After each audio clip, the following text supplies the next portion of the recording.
Mm.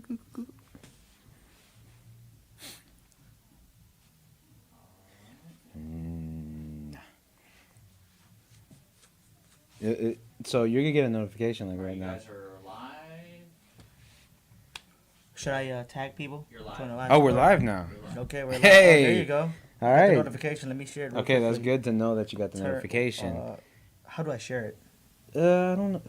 Here, let me invite What? people to get on. But that's crazy. Oh, there you go. Okay, forget about that. Turn that off. Let's start talking right here. But can I share it so people can see? They'll see.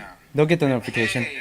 I'll put on my friends list. All right, so hey, how's everyone doing? This is Oz from Oz Mechanics, and today we're gonna have a live feed right here, and I have a special friend right here. This is San. He's one of my good buddies. He actually owns a shop about an hour away from my place, and is Lake Conroe Automotive. Yeah. So I'm gonna let you, know about San right here. So he's gonna talk to you and tell you about his little story and what he does, and he's a good business owner, man. All right. First of all, let me say, how are you doing today? I want to ask how you doing today. Hey man, That was a drive for you, right? it was a nice little drive, man. And it was raining pretty bad. It was raining pretty bad. I can tell you that. But I do have my beer right here, and I'm But feeling let- pretty good. Let's warm you up. Hey, well, hold up. You gotta put it on the sombrero. Sombrero. Yeah, you gotta put that I am on. your Come guest. on. I do as you please. There you go. All right, so here we go. And they please enjoy that if you know that funny joke about the tip, just have the fu- tip? Yeah, just have fun Just with the that. tip. Please, I want to see the comments out there. Have fun with that. What tip? Like tip or just a tip? Tip. All right, but All right. let's just start off. Hey, salud. Salute. Let's get this started. All right, here you go. Ah, You like tequila? I like whiskey. okay. All right. Ah. All right. What is that? My name is San. I'm glad to be on the show. I appreciate you inviting me in as a guest to co-host this with you. I have a shop out in Conroe, Texas. That's north of Pasadena, north of Houston. A very, very nice city, beautiful city. Love the people here. Had the shop since 2011. What else you want to know? Let's see. I work on all types of cars. I met Oz through actually your girlfriend, right? My wife now. Yeah, his wife now. Son didn't even know that we got married. So I did not know they got He married. asked. He actually asked me on the way over here. He's like, I did not say nothing. Don't get me in trouble. Do not get me in trouble. He's See, like, "Are you if ready to we're get friends? Why would he put... are you ready to get married?" And I was like, "Dude, I'm already freaking married, man. I got married in Vegas. All right." Linda, if you're listening and you're watching the Oh, show, she's right there. She's the first one that got Oh. on there. Hey, so she I did not knows ask him now. that question. Okay. All right, but go ahead, talk about. Okay. So I did not know you. I knew Mm-hmm. Linda. Linda and I were friends. I actually went to the same church together, and and that's how it went down. I knew Linda for a very long time. I knew her family, and then she said she got with this one guy who went to the bank. Yeah, Met her at a bank. I'm not sure if Linda was working at the bank. she was, man. She was working at the bank. She's always saying how crazy you were. She's like, you would not leave her alone. What? She never told you that, huh? No, Yeah, she said that you come every week just to check her out. dude, I had to drop off money. Even when you had like a couple cents, you drop off like $1 worth of quarters to deposit in an account. She said you're a creep. When Dude. she first met you, she was scared. First of all, I have to drop off money. It wasn't that. So But it's all right. don't listen to that story. We gotta talk about San right now. So don't even worry about what just he talked about right now. Let's hear about his story. How he became, the owner of Lake Conroe Automotive. What got him here, and what's he think about the industry and all that good stuff. I hated cars. I didn't like cars at all. I didn't want to work on cars because growing up, my father made it mandatory that we get out there and work on cars, pass some tools. The one thing that I remember still, and I love my father, okay, and it's just still like, I have this like thought in the back of my head, how you know how you have somebody to assist you holding a flashlight, Mm-hmm. and sometimes your minds wander off, and the sun, the light is not shining where you want it to shine. Mm-hmm. That's how it was with me and him. My mind would wander off, and the flashlight goes with it, right? And now he can't see a damn thing, so he's over there cussing out. Getting mad at you. Yeah, getting mad at me and cussing me out, right? And if he asked me to go reach for a tool or go hand him some tools or get him a tool, If I don't speed walk or run, I get yelled at, I get cussed out, I get bitched at, everything. And the funny thing is, he probably asked for like a wrench or something. You bought him like a measuring tape or a sandwich. Yeah, right? I didn't know nothing about cars, so Yeah. just assisting him made me hate everything about cars. Right? I don't want to be around cars. I love cars. I just didn't want to be around cars when he was there, cause man, I would get cussed out. But I knew that it was always in me or in my blood to do something with cars later in the future, which I didn't know until it came down to it. I actually got into the donut business before I got into cars. Went to the donut business, got out the donut business when I had my second child. We took her to the donut shop, and everything inside that donut shop she was allergic to. We couldn't figure out what the heck was causing her to cry nonstop. It was her allergic reaction. And I remember, and Linda was with us too. We was at an outing for a church, okay? Okay. At a conference. And I accidentally gave Lena peanut butter. I didn't know she was allergic to peanut butter, and it almost killed her. Oh, geez, dude. Yes. We had to pull out. We said, you know what, let's get rid of the donut shop and look for something else. And I convinced and talked my brother into getting an automotive repair shop together. All three of us, let's do it together. We have all automotive background. You know, Dad teached us enough, about cars and how to, deal with customers and stuff like that. We got into it. All three of us invested. My father invested in Lake Conroe Automotive. And the first year was good, but it was ups and downs, you know what I mean? Yeah. Myself and my older brother, we were the only one that wasn't getting paid. Yeah. And I knew that we were not going to make money. I was already ready to not have money coming in for the first 5 years. We have to build this business, right? The only one that was getting paid was my younger brother. You know what I mean? And he got paid every week, And I had to go out and find a second job. I work at the dealership. And sure enough, 1 year went by, his attitude, he didn't like it. He wasn't making enough money. He didn't want to make a sacrifice, to help the business grow. So he moved back to Michigan. Second year, my brother left. So I was left by myself. I didn't know how to work on cars at all. So at that moment, how many people were working at the shop? It was me and a crackhead. Not a crackhead, but a method. I actually I hired so many people. Mechanics jump from shop to shop to shop, okay? Okay. I got a guy that come down from one shop that was down the street from me looking for a job, and I hired him. Paid him, I didn't know what to pay him. I paid him a salary wage, you know what I mean? I didn't pay him flag hour. I paid him salary wage. And me not knowing too much about the technical aspect about it, but I can talk to customer. Yeah. And sell a job. He was actually robbing me. He was telling me, you ever get that? Well, I do want to bring this up, man, because we have a list of stuff that we want to talk about, and I actually do want to. So this is gonna be off what we're gonna talk about right here, and I just want to say, Diagnose Dan is right here on the chat. Shout out to Diagnose Dan. Dude, Dan, I don't know you, but I love you. Man, he is awesome. He's in Europe, Netherlands. Shout out to Europe. He has 100,000 subscribers, man. Hey, hey, share some of that. About a year or 2 years, man, he just went up, and it was. Congratulations on your success, dude, I gotta brother. say, Dan, you are awesome, man. You make some awesome videos. But what I want to get to. Go ahead. All right, man. So, like, my business is my baby. It Oz is. Mechanics is my baby. And someone was asking why you're not wearing your shirt today. I just bought this Dickies one, so off topic. But, yeah, our businesses are our baby. And the thing is that I've been working by myself for about 7 years now. And everyone's always telling me, hey, Oz, you got to hire someone. You got to hire someone. You got to hire someone. I'm scared, dude. I'm scared because, like you were saying. I was scared too, but I had no choice. Everybody left me. My brothers left me. I didn't know how to fix cars. I YouTube. I Google how to fix things.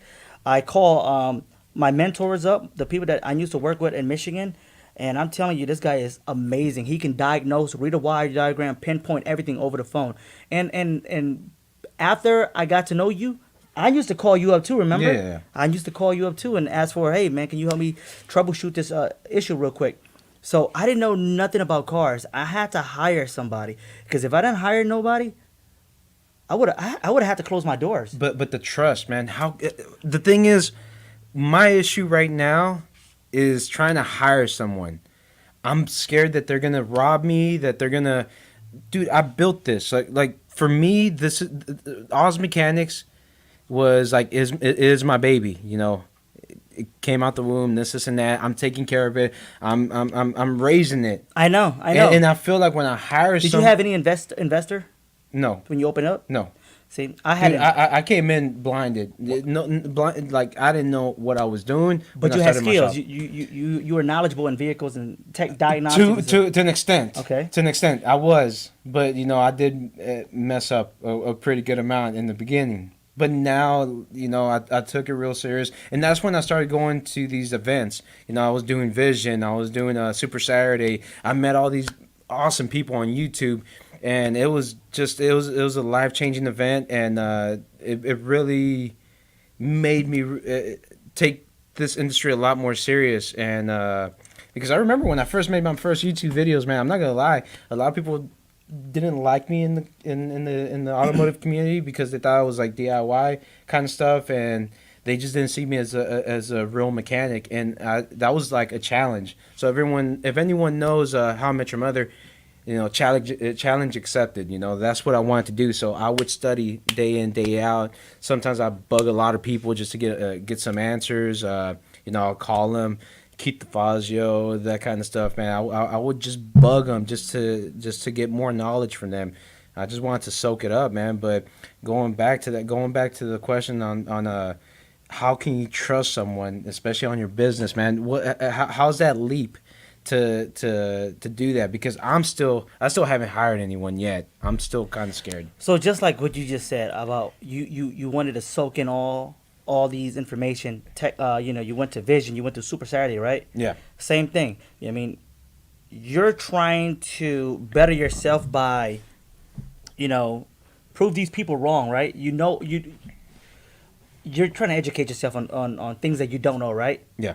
Now that you educate yourself, now the things that you don't know is how can you trust somebody? The only way to do it is just hire somebody and do it. You know what I mean? I got people that I had to call the police on. Like, hey man, this guy won't return his uniform. You know what I mean? And I'm not gonna give you your paycheck until you return the uniform, because what's gonna happen? I'm gonna be liable and have to pay the uniform, right? Yeah. So we almost got into a fight. I hired other people that was he was Hispanic, and he was robbing me with all my Hispanic customers. I didn't understand Spanish at all, so I planted a friend. I was like, hey, bro, can you pretend you're a Spanish-speaking customer, and I want to see if this guy's stealing from me. And I don't want to accuse him that he was stealing from me. Yeah. I want to make sure that I catch him stealing from me, right? So it was actual money. It wasn't like a tool. No, that he was taking taking the customers away. So hey, Oh, he would take him to the yes, he side. was like, hey, Okay. come to my house. I'll do it for cheaper, right? Yeah. All the Spanish customer though. See, the problem is this: people that come to me, the Mexican customers that I have, speak Spanish to me, Yeah. and they don't understand that I'm not Hispanic at all. Hold up, man. I really gotta do something. Okay, look at this guy. Does he look Asian or Hispanic? Now put on the sombrero. Dude, I swear to God, this guy mowed my lawn a week ago. I'm being serious, dude. I trim his bush. Look, dude, trim his bush. I'm the Mexican here, and he looks more Hispanic than I do. All right, if you want to keep the hat on, it doesn't Okay, matter. I'll keep it on. So I'm not Hispanic. I don't speak Spanish or nothing. So this guy actually took my customers home numerous times and worked on their cars. If first of all, if anyone can guess what he is, he will take a shot. First of all, he's Asian. Linda, you're excluded. Okay? Linda's excluded. Linda, but you're excluded. If you can just guess, First person. Yeah, first to guess person. what my ethnicity is. yes. I'll take 2 shots. Yeah, he does have a great mustache. All right, but he will take two. But okay, the thing is, what I'm scared of, man, is because I heard a lot. I got a lot of friends that own shops and so on, and they always tell me, man, I hired this guy and he stole my tools. He stole this. Got he stole that done, that. He took a lot of stuff from me. Yep. And did you ever get to the point where you actually gave the person your key Yes. to the shop? Yes. So, but the only way to go to find out you can trust somebody at your shop is to actually hire somebody. But you are so experienced at running a shop and a business already that this should be easy for you to bring somebody in to shadow them. You know what I mean? The first week they're on probation. You know what I mean? You got to follow them. You got to check them out. You got to feel them out. See if this is somebody you can trust. and you can feel that right off the bat the first week. You know what I mean? How they perform. I mean, if you know that they're robbing you and stealing you, double check their work. That's it. Double check their work and see if they're doing you wrong. If they're doing you dirty, that probation period to see how they are, get rid of them. You're not obligated to keep them. Vietnamese, Filipino. Who is that said that? Filipino cars exposed. Bro, man, freak. Incorrect. Hey! And he's not Vietnamese. Vietnamese, no way. All right, keep on. Dude, come on. If y'all get it right, he's going to take another shot, man. So let's do that. So, but I would say hire somebody. Leverage yourself, okay? Because if you leverage yourself, you have time to grow your business. You got time to go out there and talk to more customers. You're not focusing on car issues, diagnostic. Leave that to your technician. Show him what he's drinking. So we got some. I am a Scotch drinker. I love Scotch. Some tequila. This is Scotch. Ardbeg. And they got them. Yep. But that's mine. I'm a Scotch drinker. Trust me, I am right now. What I'm trying to do, I'm trying to buy a nice location because your location is right on the main street. Time out. I would say don't put location, guys. And I'm not saying this to say it. Well, I am saying it to say it. Don't think that the location of your business has anything to do with success. Okay. Oh yeah. I understand. Man, before in the beginning, I realized that, and I just came to the realization now that it doesn't matter where you're located, bro. It is true, but I will tell you one thing, and this is why I haven't hired someone as well. Share this. Because the location I'm at, it's actually in the neighborhood. Like, I don't have traffic, you know. Mm-hmm. Your location, people are driving by. So, yeah, you get about, 200, 300, 400 cars that pass by every day. And those are the walk-in customers. I don't get no walk-in customers because my shop is in the actual neighborhood, so I don't get no vehicles that go in. That's where you're wrong. I get walk-in customer, but the walk-in customers aren't my main customer or clientele. Okay? Well, that's why I want to hire someone to be like a lube tech and all that kind of stuff for the meanwhile. And you can hire anybody off the street to do a lube tech. But what happened when you ordered a crackhead? He stole your stuff. So No. But the thing is, I had to go through that. To know who I need to hire, right? Yeah. Who I can trust. But you won't ever know until you do it. Dude, honest to God, man, with having that sombrero on, can you please mow my lawn this weekend, please? I'm not. It's wet. Hey, come on. Can someone please just guess what he is? I want him to take more shots, man. Please. PSK. Oh, what's going on, buddy? Dude. Unbelievable. You love this, right? Hey, let me give a shout out real quickly because you're a young entrepreneur. How old are you? I am. Damn, dude, I don't even know. 1987. What? 33. 33. So he's under the age of 40, and we over here, we run a show called Young Professionals of Conroe where we highlight entrepreneurs. Yeah. It's called YPC. Check us on YouTube, YPC936. We highlight young entrepreneurs like himself, myself, anybody that's coming up and trying to start their own business, venture, anything at all. You know what I mean? He has a problem with finding employees and trusting employees. And that's the thing that we go through with our show is that we want to be able to help you out. You know what I mean? Yeah. We all go through this process. And somebody might be in the same field that might be able to give you advice on how to hire and fire people and choosing the right prospect. So check us out at YPC936 on YouTube and our social media as well too. But man, just go through it, bro. Just go through it. No, trust me, man. And look, son, I can say this. You know who I have working for me, right? Who? I'm so sick and tired of. Hey, I'm gonna tell you, I have a person that's working for me now. It's a female technician. Yeah. I have a female technician. I had a female technician really? Too, and I swear, dude, she was awesome. And what I liked about her is that when she came to my shop, what she told me, she was like, I really like how you man, they said I'm Samoan. Oh, no, not even close. Dude, come on, man. I need him. Okay, how about this? I need more people to try to guess what he is. Let's do this. Let's do this. Come out. No, 2 shots. No. Yeah, they get it wrong. These are your audience. They know you. So the next person that guessed incorrectly, you take a shot. Why? Then that's gonna make no. Yeah, exactly. Okay. Exactly. If you guys want to see that, whoever guessed the next guess, think about if they're wrong, you take a shot. If they guess right, they're just gonna make it up then. They're just gonna put like Australian or whatever, dude. No. Hey, let's do it. Let's Okay, do it. well, Let's do it. No, let's do it. it. Okay, let's do a bet right here. Let's do a bet then. If for everyone that get wrong, if they get it right, you have to take 10 shots. You see?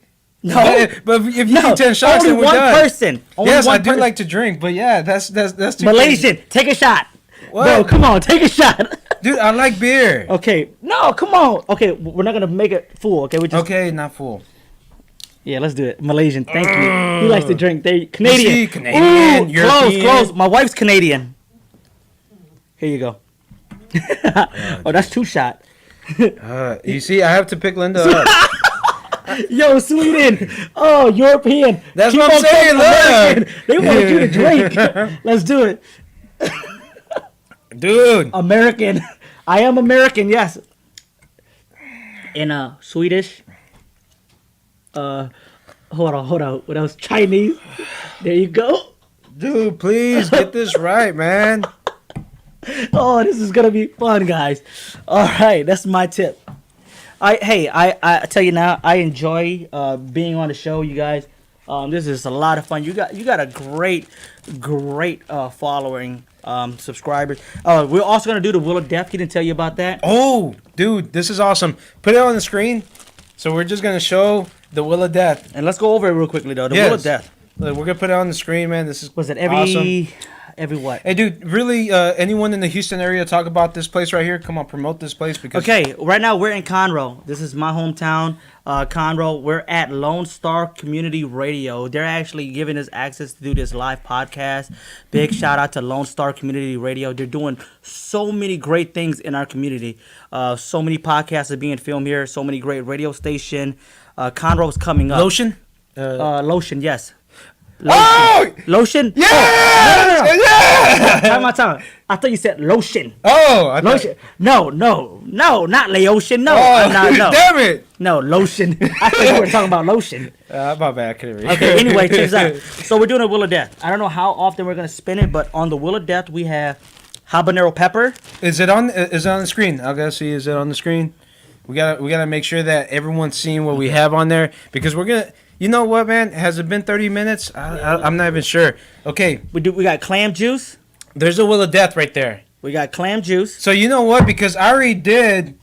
I don't No. know how many shots. This is your show. This No. is wrong. This is your And I audience. know you're my guest. Hey, You're my guest. I'm your guest. All right. I'm the guest Hey, of honor. if y'all want Son to do the Wheel of Death, put a thumbs up right now. I just need 3 of those, and then Son's gonna do it because he made me do the shot. So I just need 3 thumbs up really quick so Son Hold on, can hold do on. that. If What? you want us to do the Wheel of Death, put a thumbs down. Dude, If they get thumbs down, if I get thumbs down before you get thumbs thumbs up. You don't got thumbs down? Huh? They got a thumbs down? Happy face? Okay, happy face. Put a happy face. If you get 3 happy face before the thumbs up, 3 Thumbs up. Thumbs up for Son. happy for face. me. He do the Wheel of Death. I'm gonna tell you what's One on the thumbs Wheel of up. Death. Yes. Okay, All right, 2 more. Hold on. 2 more. We got clam juice. We got fish eye. We got habanero. We have Tequila. Oh hell no! Yes! All right, let's go. Hey, go ahead. We already got 3 of them. And Linda, she did 3. Hold on, Linda don't count. Linda don't count. Linda does No, not it's count. still 3 in a row. Look at that. Man, you can't use your Yes, significant look, other. and more. Oh my God. Man, you guys are so Boy. wrong. Look. All Look right. at that. Oh, hey. TK, Bob, why would you do that to me, Bob? TCK, Ken Bob, Hey, why? appreciate it. All right, let's do it. I'm a good sport. Let's do the Wheel of Death. All right, Wheel of Death.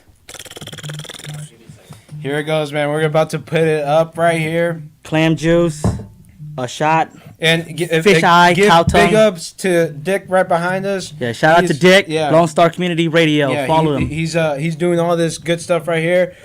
Man, dude. Oh my goodness, chug a beer. No, not chug a beer. Yes. You have to do what it says on there. Are you ready? Are they seeing this? Yeah, it's showing it right here. So, he said not yet. whew. Oh, yeah, I'm seeing it. I'm I'm seeing seeing it. it. Yeah, we're seeing it, man. Ooh, I just burped really bad. Hopefully, no one heard that. They heard it. Oh man, Son. Are you ready? You having fun? Yeah. Well, I want to see what you get, Son. Oh yeah. I Come on, baby, counter! Yes! Come on, dude. Oh Yes! my goodness! Let's go, dude. Dude, and you want to bring the cow tongue. Hey, it was funny because we were going to bring a cow, and we didn't bring it. A cow pee pee. A PP. cow pee pee. Damn, dude. Okay, son, come on. Whip at that cow tongue, dude.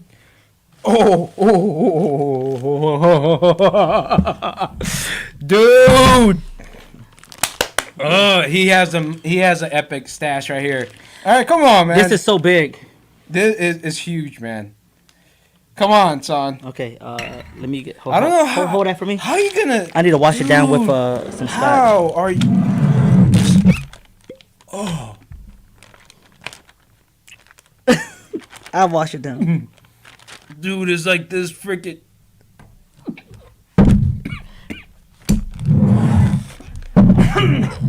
Don't leave it in front of you. Oh God. Take it from it, son. Ooh.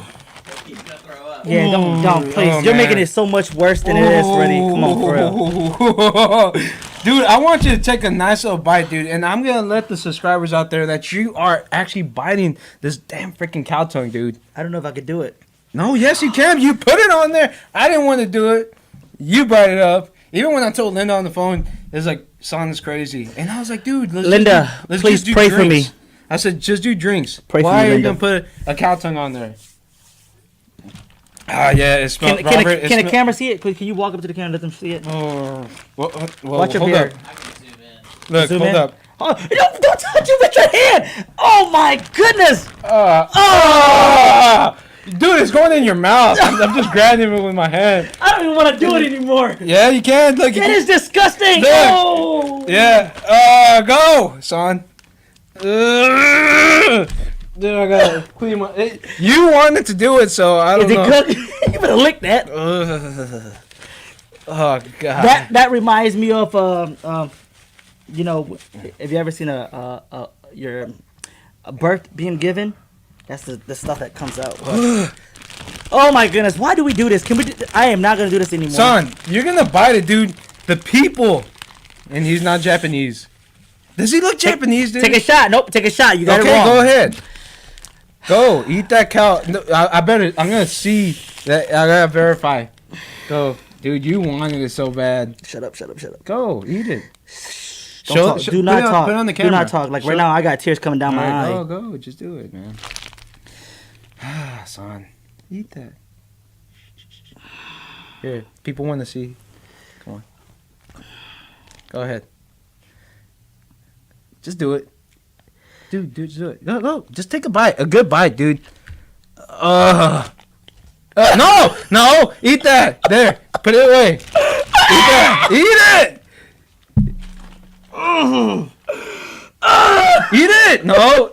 Come on. The people want it. Go. Oh, my God. Oh. I want to try it. Hey, screw it. When tequila tastes a lot better than a cow tongue. Oh, nice chaser. Woo! Oh man, I can see Dick's face right now. I don't want to play this game anymore. You're the one who wanted to do cow tongue. I don't want to play this game anymore. Oh man, he's crazy, dude. All right, where's the napkin, hat? Give me the napkin, please. Oh God, man, that was. Hey, I feel bad for you, man. Of course, you should. You're a jerk. Hey, that was a nasty smell, dude. To be quite honest. Oh man, hey everyone, thank you for the thumbs up, man. Thank you for not putting any smiley faces. Who put a smile? Dan, why would you? I don't know if that was for that, but Yeah. okay. Man. That was some nasty stuff right there. All right, but now. Let's hit on some subject. Okay? Let's hit on some subjects. And so what I really do want to talk about, and this is something that I've been wanting to talk about for a while, and I've talked to a lot of people about this, and this is what the video is called, Tips. tips.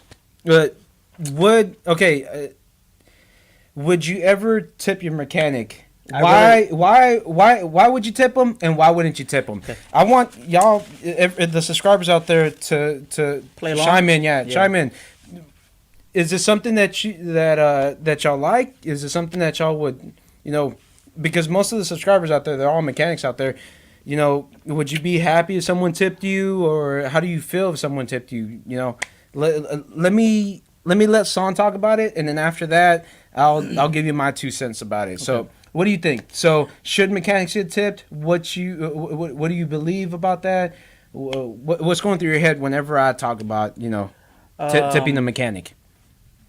Well, when you brought up tips, me personally, no. Mechanics should not get tipped. Should not get tipped. Nope. Okay. Why? Because the bill sometimes is so big that it's different from the restaurant industry. You know what I mean? Maybe you're able to afford $10, $15 a tip, or at a barbershop you tip the barber, right? But there's barbers that get paid. There's some barbers that get paid 6 figures. No, that's true, but you're spending probably $40-$50 for a haircut, maybe 60, right? But you tip them $5, $10. You go to a coffee shop, you're able to. But when you have a $500 ticket or a $1,000 invoice, maybe $2,000 invoice, $3,000, $4,000, that's a big chunk that they have to dish out. You know what I mean? To give a technician a tip. Mm-hmm. And that's why I think that, my opinion only, it's just the ticket's too huge to give a tip. If you give a 15% tip, if you go by that rule, the 15% gratuity or 20% gratuity or 18%, that's a lot of money. You know what I mean? So, and especially during these times, pandemic, COVID, yeah, and people not working, essential workers being locked down, it's hard. We have to think about the money. Where if I give you a tip and I'm already I barely can afford. What about let's talk about pre-COVID, post-COVID. Post-COVID, I have never received the tip. And I don't think about tips. You know what I mean? Well, this Leroy said $90 an hour is enough. First of all, let's just say that you work for a shop, Firestone or whatever. You're not making those $90 an hour. And on top of that, let's just say you do work for Firestone or so on. You'll probably make $20 flag hours. So if the ticket's so much, like 3 hours, you're only getting paid those 3 hours at $20. And then on top of that, not a lot of people know that to get into the industry right off the bat, you have to buy all the tools. You still have to go to training. You have to put a lot of investment into it. So I do know a lot of people that got into the field and they're barely making it.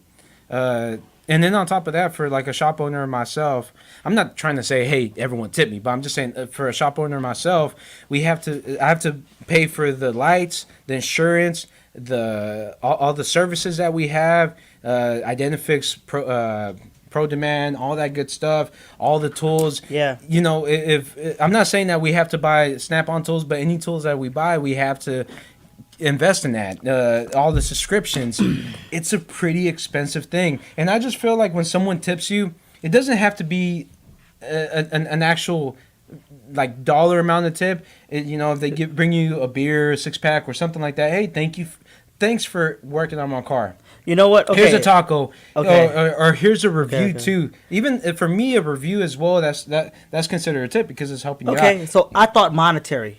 I thought money, you know what I mean? When you asking for a tip, it's monetary. But even a $5 tip. Okay, no.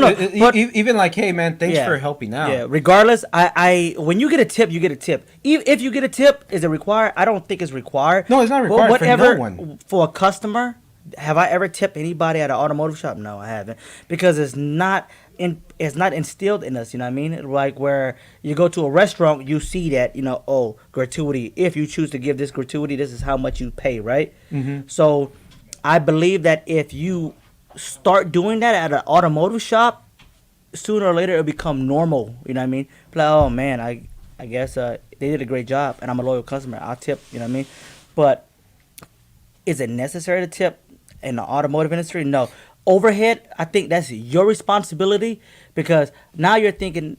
To me, I see when you're saying that about overhead and stuff, you're not just thinking. You're thinking as a business owner. Yeah. But you're also thinking as a technician, right? Yeah.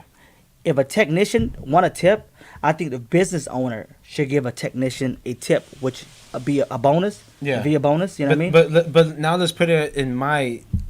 I'm just saying, for me, I am the owner and the business, the owner and the technician. The customer would say, you know what, you're well off already. You have a business. I don't even have a business. I can't even afford to fix my But some car. dude, You know what I mean? Some do, but- some do. But if they choose to, they'll tip you. But if they don't, I wouldn't say, don't feel bad. You know, but that's the thing. You have someone that owns let's just say he owns a barber shop. He owns a barber shop. He still gets tipped, and plus he doesn't have that much overhead compared to us. Yeah. Let's just say someone that owns a barbershop. I'm not trying to, down anyone that owns a barbershop. Let's just say a guy owns a barbershop. How much overhead does he have? Is the scissors, the product, and whatever, and the location. And they still get tipped. And I've known some that made, $100,000 a year. But you're tipping your barber. So why wouldn't you tip? So check this out. Why wouldn't you tip? if you read V, he makes a really good point. I would definitely tip an independent mechanic, a mechanic that works for himself. Okay. Yeah. Yes, that'd be a different story. You know what I mean? So depending on where you come from, are you coming from the mechanic standpoint or a business owner standpoint? You know what I mean? As a business owner, I don't expect a tip. As a mechanic, if I'm working on your car and I go to your house and fix your car as an independent mechanic, on-call mechanic, mobile mechanic, whatever, it'd be nice to get a tip. You know what I mean? Because I came all the way out there, or I work for myself. I don't have a building or anything like that. So, yeah, I think as a consumer or as a customer, I would definitely tip a mechanic if he's an independent contractor or an independent mechanic. I agree with V. If he was an independent mechanic, yes, I would. But if he's a mechanic at a franchise or a local repair shop or anything, I don't consider that, because you don't go through the mechanic. You touch base with a service advisor, and you never. Sometimes you don't ever see the owner of a Firestone. You see the service advisor. Yeah, no. So you don't ever feel like tipping a service advisor, right? Yeah. Because they're not the one that plays a part in repairing your vehicle. So, independent mechanic, yes, I say yes to independent mechanic. It's just like I'm saying, man. When in my field, I've been working by myself for 7 years, so I would deal with the customers. As soon as they showed up, I would talk to them and say, "Hey, how you doing? This, and that," and I would do my best to get them like the best parts, the best everything. Yeah. And then after that, just really take care of them, and make sure that they were taken care of, because look, in the end of the day, man, you got to take care of yourself, the customer, and so on. And I would put a lot into it. And sometimes I had customers that would bring me Christmas presents or just bring me something, and it felt like they appreciated my business. And I remember talking to someone, and we were talking about the tipping aspect, and they're like, dude, like, in a sense, it was just kind of like, all right, well, if you feel like you have to get that tip, is like just add it to the bill. And I was like, no, I'm not gonna let the customer, take the shit in the stick. Like, I'm not gonna charge them extra because I believe I did a lot more, or I went, way beyond. I'm gonna do my work and then charge them. And then we're just talking about that, and I was like, all right, so one question. If it, like, when you're working for a company and you work your butt off, you do as much as you can, you're just working hard, and they give you that bonus, how does that feel, man? It feels good. It feels good, yeah. knowing that you got that bonus. But sometimes, like, even at the shop, owning my own shop, I do my work, and I feel like I'm underappreciated sometimes. I just feel like I do really hard, but it's just, like I said, I had customers that brought me, a thank you card. Linda, a thank you card, and it was you better amazing. make him feel appreciated. Oh no, she does every day, man. But it makes you Rub his feet. It makes you feel appreciated sometimes. I man. appreciate you. No, I know. But I appreciate you. And some of you only know us through YouTube and stuff like that, but as an individual and knowing him personally, he's a very, very genuine person. Like, honestly, when he's super busy, he will still take my call. Always take my call, even when he's in the bathroom taking a shit. Butt naked. He take a shit butt naked. oh god, hey man, You take a shit butt naked. Hey man, that was funny. He would call, dude. I was taking a shower, man. Come on. No, you would. You love picking up the phone when you're taking a shit. No, I'm gonna tell you one thing. If people call me, I will tell you one thing. If people do call me, I don't just look at the phone and Do not video call them though. Yeah, I don't just get the phone. I just don't get the phone and don't answer it. Like I feel horrible if I don't answer the phone call, man. I'm the complete opposite. When I'm super busy, I look at the phone. It's like, Dude, you answered the phone when you were taking the dump too, so don't say that. All right, but off topic. only dude, with that's you, off only topic. with you, because I'm trying to play battle shit with you. Okay, that is true. I try to play battle shit with him. All right, See man. who dropped the loudest load. Look, hey, you know what? Dick, do me a favor. Do the wheel. This time it's on him. No, it's on me, dude. It's on him. It's on me. I'm not gonna be a. I was gonna say I'm not gonna be a dick, but dick is right there. Okay. I would here it love for you to goes. do the cow tongue too. Why? That is really mean when you say that.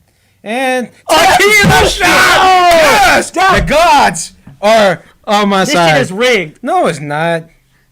Dick, I love you. Oh, God, that didn't sound. Look, He loves dick. no. Look. Thank you. Man, the gods are. I don't want to play this game anymore. No, you're gonna play, dude. You're gonna get all the worst ones. I think this shit is rigged. Dude, This is bullshit. This is awesome. Ah, yes. Okay. That's bullshit. All right. So keep on. So what do y'all think, please, man? Tell. I want to hear from y'all. What do y'all think about tipping your mechanics? Because look, let's talk about other industries that get tipped. So let's think about hairstylists. But can you compare it? Why? Why not? Because automotive is like if you look at automotive industry, you can have a small oil change, tire rotation, you know what I mean? But then after you have a big ticket. And I've been in a situation where I was never in the automotive industry, and I taken my car to a repair shop, and a bill comes out $2,500. Okay. And I'm like, damn, I gotta pay rent. But not a lot of people think about this, man. Hey, what's up, Wyatt? What's up, Wyatt? But not a lot of people think about this, dude. Like, that car gets you from point A to point B. And it takes does. everything they have to Yeah. pay that repair bill. No, but let's just say it's a small bill. Or it doesn't matter. Let's just say it's a small bill. Okay, small bill. But let's think about it. It takes you point A to point B. So this car right here, that's what gets you commuted to your business. Like, I understand. Yeah, I like, understand. Not a lot of people think of that. People do think of that. That's the reason why they repair it. So wouldn't you be like, think about it, man? Wouldn't you be grateful?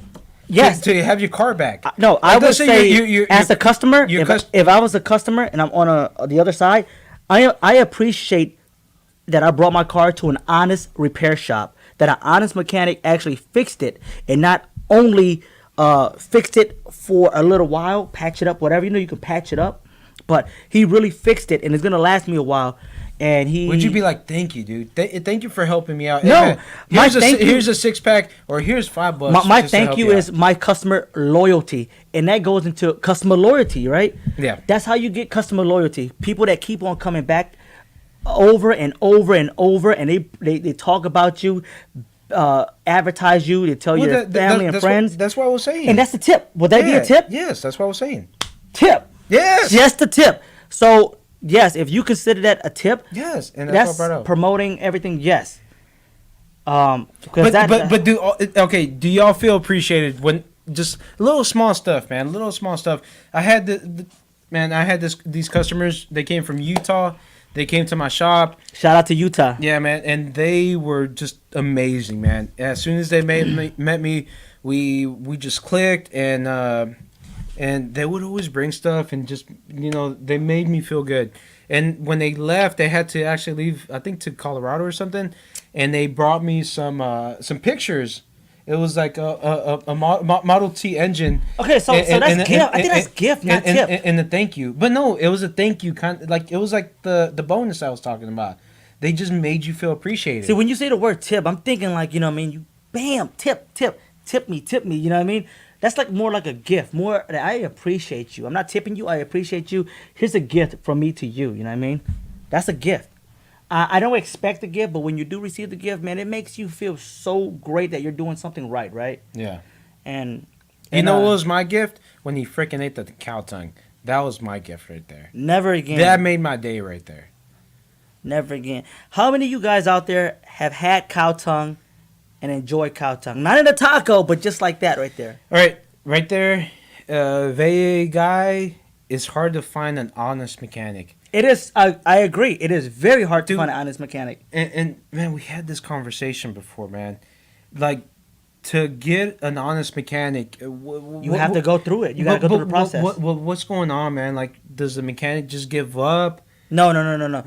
What As a customer, happens? to find the right mechanic, I would say to anybody out there, if you're just not a mechanic, but to find the right mechanic, you have to be willing to trust your car in somebody's hand.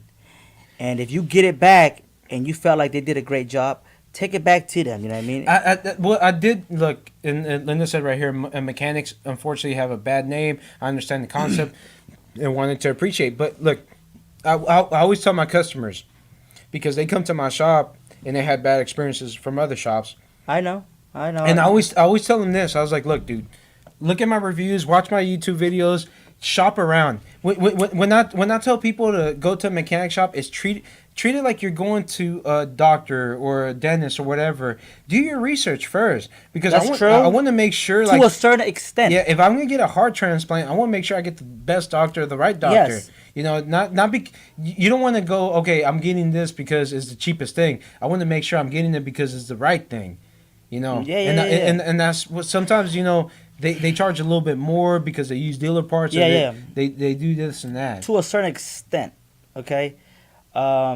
Choosing the right mechanic, you read review, you do your homework, you do your due diligence, whatever you got to do, okay?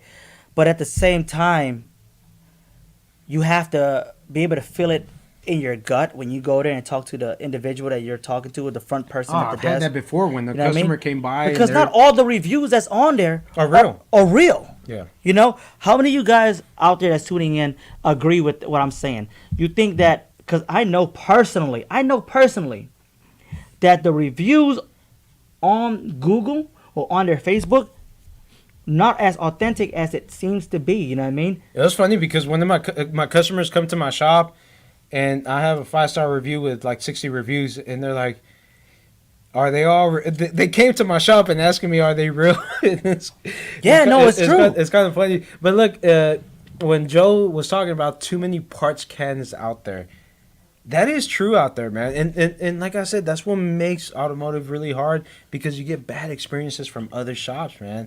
And it is nuts because Yeah. it's crazy. I've dealt with customers when they came in and they're just like, "Hey, you know, I went to this other shop and I spent $800, and they never fixed up the issue." And they're just kind of like, "Hey, you know, go somewhere else and get it fixed." And oh man, there's too many wormholes on this. Okay, my take is that you can't fix everybody, okay? You can't take everything, and people's going to go through the bad experience, you know what I mean, the great experience. And even if they're a shade tree mechanic, you know, I'm not going to knock them. I don't like them, and I don't agree with it, but, man, they have the right to do whatever they want to do. If they want to screw people over, that's them, you know what I mean? But all I know is that there's enough to go around. You know what I mean? You just keep on being genuine. You keep on being yourself. You keep on being honest. And as long as you stick around long enough, you will grow. But a lot of people, depending on, I don't know, what your situation is, all I know is this. Stick around long enough, because I've been in a situation where I want to give up sometime. I want to close my door. You know what I mean? I want to give up. It's hard, man. It is hard. I'm not gonna lie. It's because we have overhead, you know what I mean? And if customers not coming in, but it takes time to build loyal customers, and it takes those loyal customers to tell their family members, their friends, but like, you need to go check on my mechanic. And when they know they experience great things with you, they're gonna share that news, and you're gonna have new clients. But it's your job to make sure that you retain those customers and treat those customers that refer just how you treat them. And when you start to grow, you have to hire people. You can't grow if you don't hire. This is a personal freaking. You have to grow. You know, 7 years. I think it's time for you to hire somebody, and you got to be able to take that risk. Should I hire people right now? Yes, Put I a think thumbs. you should. Put a thumbs up if I should hire someone. Man, this is my baby, man. I love I'm telling you, man, my business is my baby, man. This is Oz Mechanics. I love it. And hey, man, all the people out there that are watching my videos, I don't know how I got to 60. I'm about to hit 60,000 subscribers. How are they watching my videos, man? You guys, he's not just a do-it-yourself, but for those who actually go on YouTube and they are DIY or DIY. DIY? No, DIY. DIY? DIY. He's not just a do-it-yourself mechanic, okay? He's making content to help those that can't go to the repair shop and can't afford to fix it. He's making those videos for you guys, okay, to help you guys out. But man, I hear you told me. Mm-hmm. Sorry, my English is not well right now. You told me that people would dog you sometime, right? I was listen to the negativity. You know what I mean? They don't know what you're doing. You know, they don't know your everyday struggle. He's a great mechanic. He's a great technician. He helps me out. He's a good friend. And who is that at the door? Hey, But you know what? you're not just a do-it-yourself, Dick, okay? come here. I Hey, you're not just a do-it-yourself, okay? I got put. appreciate your do-it-yourself video though, because it helped me out sometimes. I gotta put him on. Man, this is a guy who's doing all this stuff, and man, it's awesome. This is my next first topic. not my first live videos. Oh, we're gonna talk about comebacks. Man, let's talk about tools first. I want to talk about tools. Let's talk about tools. right. Because not everybody is a business owner. Okay. Some do it yourself, right? Yeah, I love tools. We got some do-it-yourselfers. Let me ask you this. What's your favorite tool? Your hair.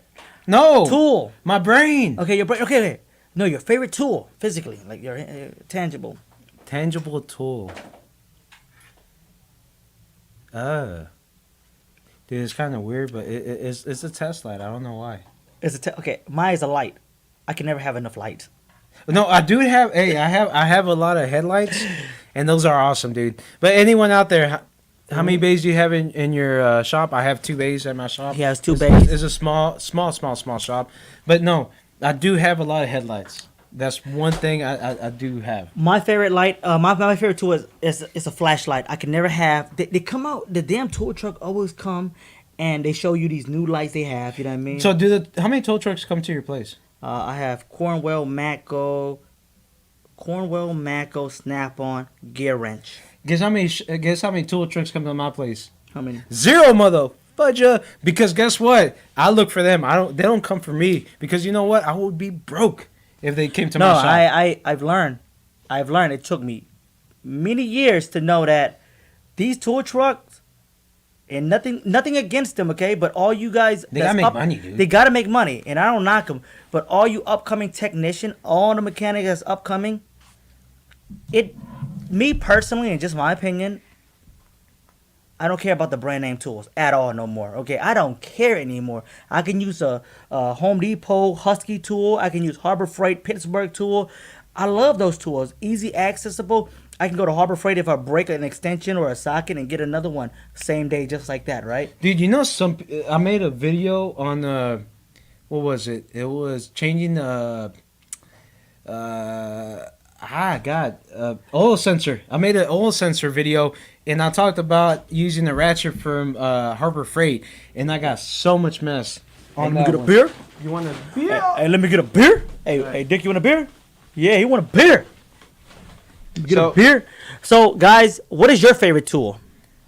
And don't say a damn 10mm socket also. Dick, I want you to do a big favor right now. Do me one big favor right now. The wheel. No. Yes, for you. Get out of here. No, Son is ready. Come on, now, dude. No. Do the wheel. No. Yes. No. So, Son, you're ready. And now you won't get nothing bad, dude. So, here it goes. Son, we're going to do the wheel. And let's get this going. Tequila shot. Can I take a whiskey shot? Whiskey shot, go ahead. Yeah, whiskey shot. All right, hey, that wasn't that bad, dude. No. You got the whiskey shot. I'm glad. Shit, man, fuck. Tool doesn't make the mechanic. Mechanic makes the tool. I Yes. agree. That's exactly it. No. Took me a long time. It took me a long time. I don't care about brand name tools anymore, man. I was in depth. Linda said, "How about we both do it together?" And guess what? bring it right here. Scotch? Yeah, It is, heck yeah. bro. You know what, baby? You. Look, hey, thank you, Linda. Thank you. I hope you're having a great time. Yeah. Hopefully we don't do the cow tongue together. Okay.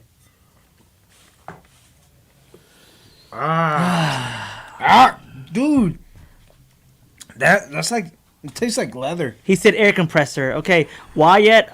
Man, the only time I use an air compressor now is to air up tires and blow off stuff, dirt, debris, and stuff like that. Right? I don't use pneumatic tools anymore. No. Dude. I transitioned from pneumatic to Tesla battery.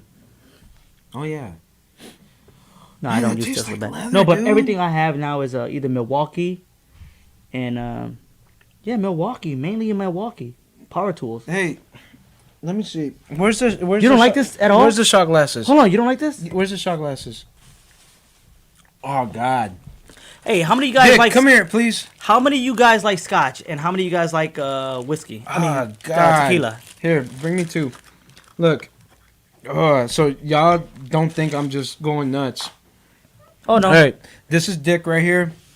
Give me a scotch. Oh God. Scotch tape. All right. Yeah, you're gonna tell me which one is better. Here, Am I doing both? both of them. Yeah, you gotta see which one's better. All right, Dick, get it like in the here. Take a seat. Lone Star Community Radio. I'm not gonna tell you which one is YPC 936. Oh man, Every I missed Friday? One of them. which one is which.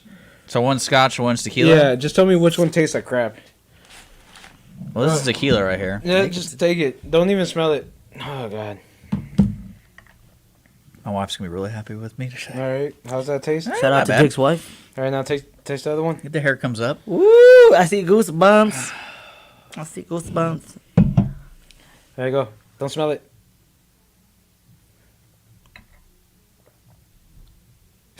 Scotch is That's better. a scotch, right? No, okay. All right, Okay. you know that was dude. That answered everything right there.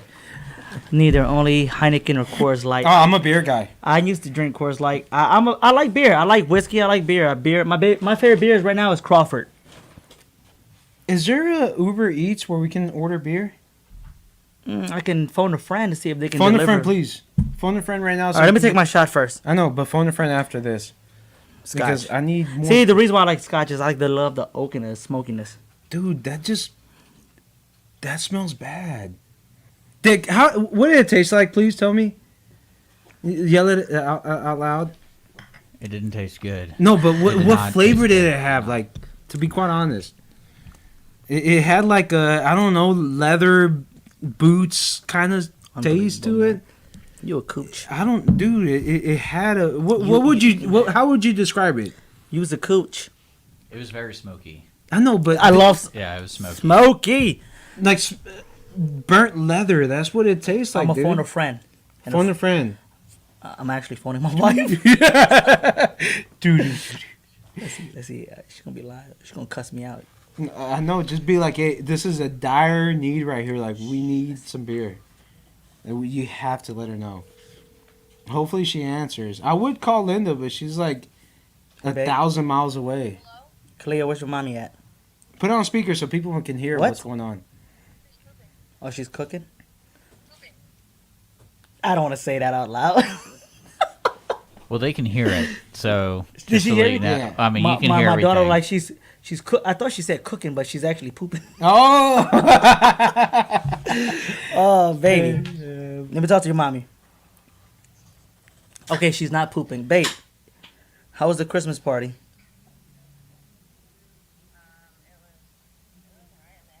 It was. I heard it was all right. Come on.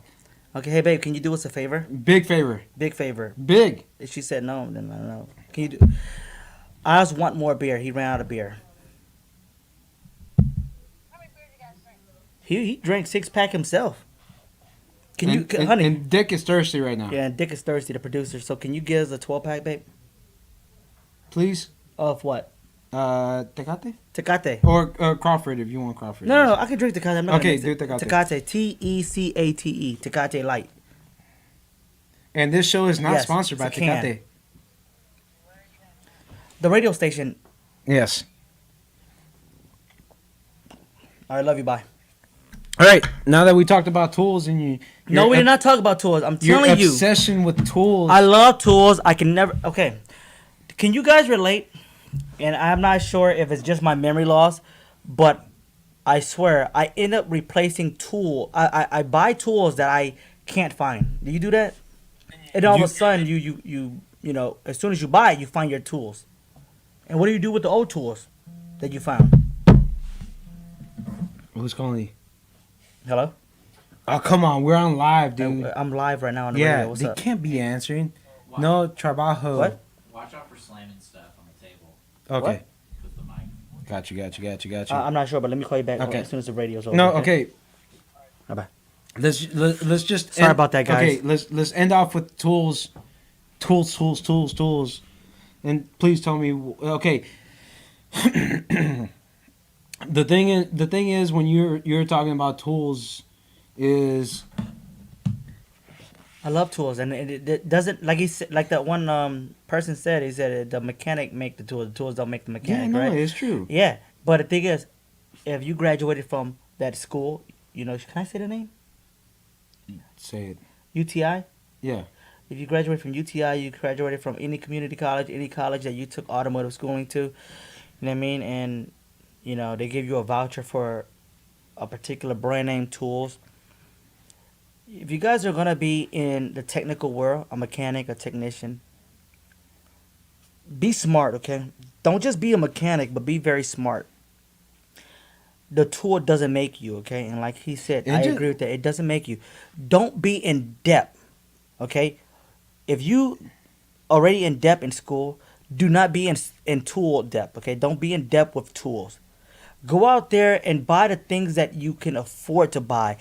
And you can buy everything. What is the first thing you need? What's a set of tools that you need if you're going to be a tech? First of all, Ro Ramos said, "Don't forget to tip the beer person, Who's the beer person? your wife." So you. Not a tip person. I get rid of tip.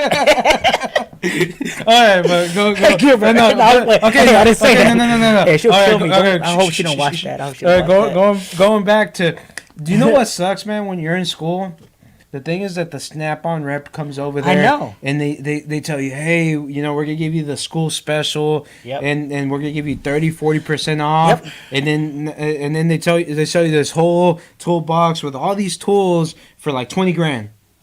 Yeah. But it's 30-40% off. No, I know. But guys, I'm not just saying that. Don't go in being in the automotive industry, a mechanic or whatever, and be in depth. Okay, be very, very smart. Being a great technician, you can make a lot of money, and also when you actually train the way you like, you know, don't be sold on brand name tools. You can be a great technician, make tons of money, and not be in tool depth. Okay. Hey, but you gotta say, like, sometimes Snap-on and those kind of tools they're built pretty good. I've had some ratchets. Honestly, I have my top drawer, nothing but Snap-on socket set, right? From 1/4 inch to 3/8 to 1/2 inch to everything. You know what I mean? Flex head, everything, right? But I realized that I was given that. I didn't buy that. I was given that by my father. He was an investor of Lake Conroe Automotive, and big shout out to my father. If it wasn't for him, which, you know, I didn't really work on cars, and I didn't like working on cars, but now I enjoy working on cars. Mm-hmm. I love going to work every single day. Love going to work every single day. What would you rather like?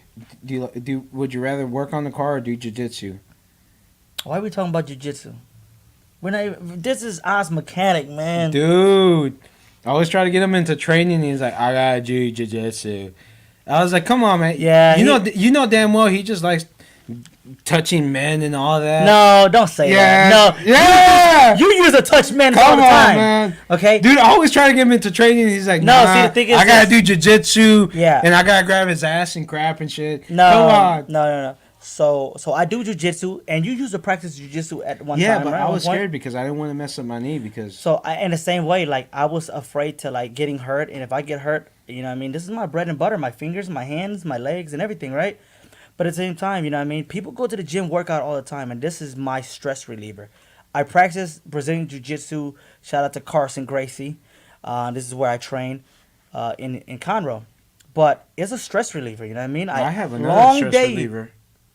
I train a lot. That's my stress. Dude, I train. Yeah, but he does invite me to A all lot the of training training events. all the training events. Every time there's a training event, I'm like, hey, look, dude, you gotta freaking come over. But you know what I say though? I was like, Oh, no, why I do I need to go? You're Yeah, already going. Yeah, no. I just piggyback No, off of you. you're like, I want to do Greco wrestling and crap and shit. No, I like no. training, and I'm not just there for myself. My kid is trained. You know what I mean? So why do you put on like a bunch of baby oil when you do jiu-jitsu? I don't do that. You liar. No, I don't. You have pictures to prove it? I will put them up there. He said he'll put them up there. So just watch. So, but no, I train jiu-jitsu just because it's my way of relieving my stress and my form of exercise. You know what I mean? This is how. It was fun, dude. I'm not gonna lie, but I'm gonna tell you, when I did jiu-jitsu the first time, I had so much energy.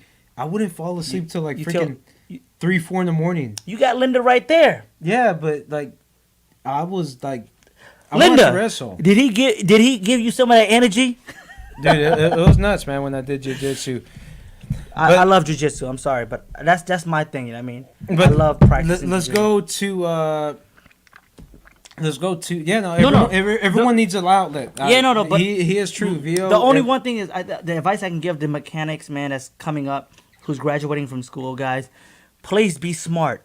Don't just love car and love what you do. Don't dig yourself a hole in being in debt with the tool truck. Okay, be smart. My advice to you is this: you will need of course, you need a 3/8 ratchet, a 1/2 inch ratchet, a breaker bar, a 1/4 inch ratchet. Get yourself a 1/4 inch socket set. Any I say 4 all the way to 15, 1/4 inch deep and short. 4.5. No, 5.5. No, I got a 4 too, but it don't matter. 3/8 the same way, short and deep. 1/2 inch, same thing. 8 all the way to 24. Dude, everyone needs a 10 because I know a lot of people out there have lost a lot. Yeah, of yeah. 10s. 8 all the way to 24. Okay. I say chrome and impact, right? Dude, I got a lot of mess when I was trying to take off a crankshaft bolt on a Honda with a chrome socket.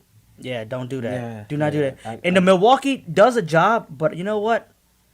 If you have a long ass breaker bar, it's so much easier than the Milwaukee gun. No, if you have a Milwaukee gun with the fat socket, dude, that would take it off. I have a video out there where No, I it literally seen, took I like seen 2 the- seconds. It took 2 seconds to take that crank bolt out. How many miles that Honda have? I don't know. It took like I had like 200,000 miles. Honda. All right, so it was already removed once. I don't know if it was removed. You said once. 200,000 miles, so it was already removed Dude, once. there's a lot of people that have, Negative. I do not. You cannot go 200,000 miles Can with a- hey, the original timing belt can on a- there. can a I Honda don't think go- so. It'll snap. It might have been less. I'm not sure. It's just this beer is talking. Hey, lightweight. Look, man. Hey, Hey, it's because lightweight. you had the super strength of the freaking cow tongue. That's the thing.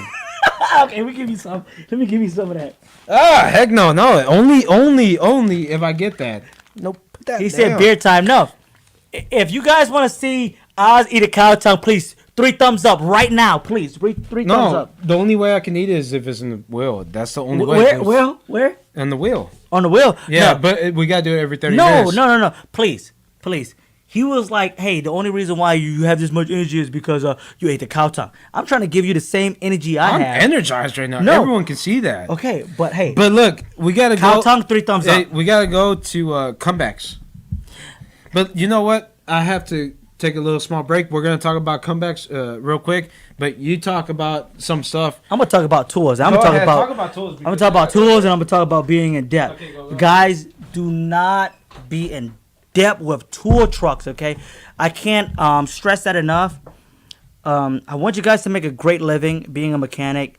Make sure you do not be in debt because I've seen numerous times mechanics will be in debt with tool trucks, and they'll run from shop to shop and the tool truck will chase them and say, hey, does this technician still work for you? No, this technician still doesn't work for me.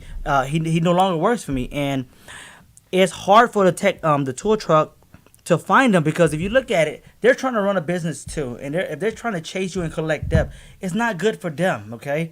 Because they got to pay that out of their pocket. So please do not dig yourself a hole that you can't get out of, okay? Pittsburgh, Husky, all these tools that you can buy from Harbor Freight, Northern Tool, Home Depot, Lowe's, whatever. Amazon sell great tools. eBay sell great tools. Get yourself something that you can afford at the time being. Shout out to Dick right here. Dick, take that shot for him. No, Oh, no. Come on. All right. Yeah, but do not be in debt. I don't want you guys to be in debt. Make a great living. Enjoy what you do, but don't be in debt. All right, so now the next topic that we got to talk about. Where's the beer assistant that was going to come bring it over? No! No, I was just stretching this. All right. No, okay, so now what I want to talk about is comebacks. Comebacks? No, but, okay, so let me... Are you sure comebacks? Yeah, comebacks. So what I really want to talk about comebacks right here is because, all right, I had a customer that I went ahead. She had 200, almost 300,000 miles on her Toyota Sienna. And Wait, how much? 260,000. Be specific. What kind of Toyota? What kind of Toyota? Sienna. Toyota Sienna. What year? It was a 05, I think. 06. So it was a timing belt, 3.3 liter. Yes, 3.5 actually. 3.5. I think. Well, I'm not sure. All right, so No, it was a 3.3. okay. Long story short, the thing is that I went ahead, did the timing belt, and then I did the suspension, all that stuff, and so after that, you know, it was timing belt, and we used the original parts, suspension and so on, and the serpentine belt and so on. So she comes, picks up her car, and then a month later, her compressor clutch went out. Yeah.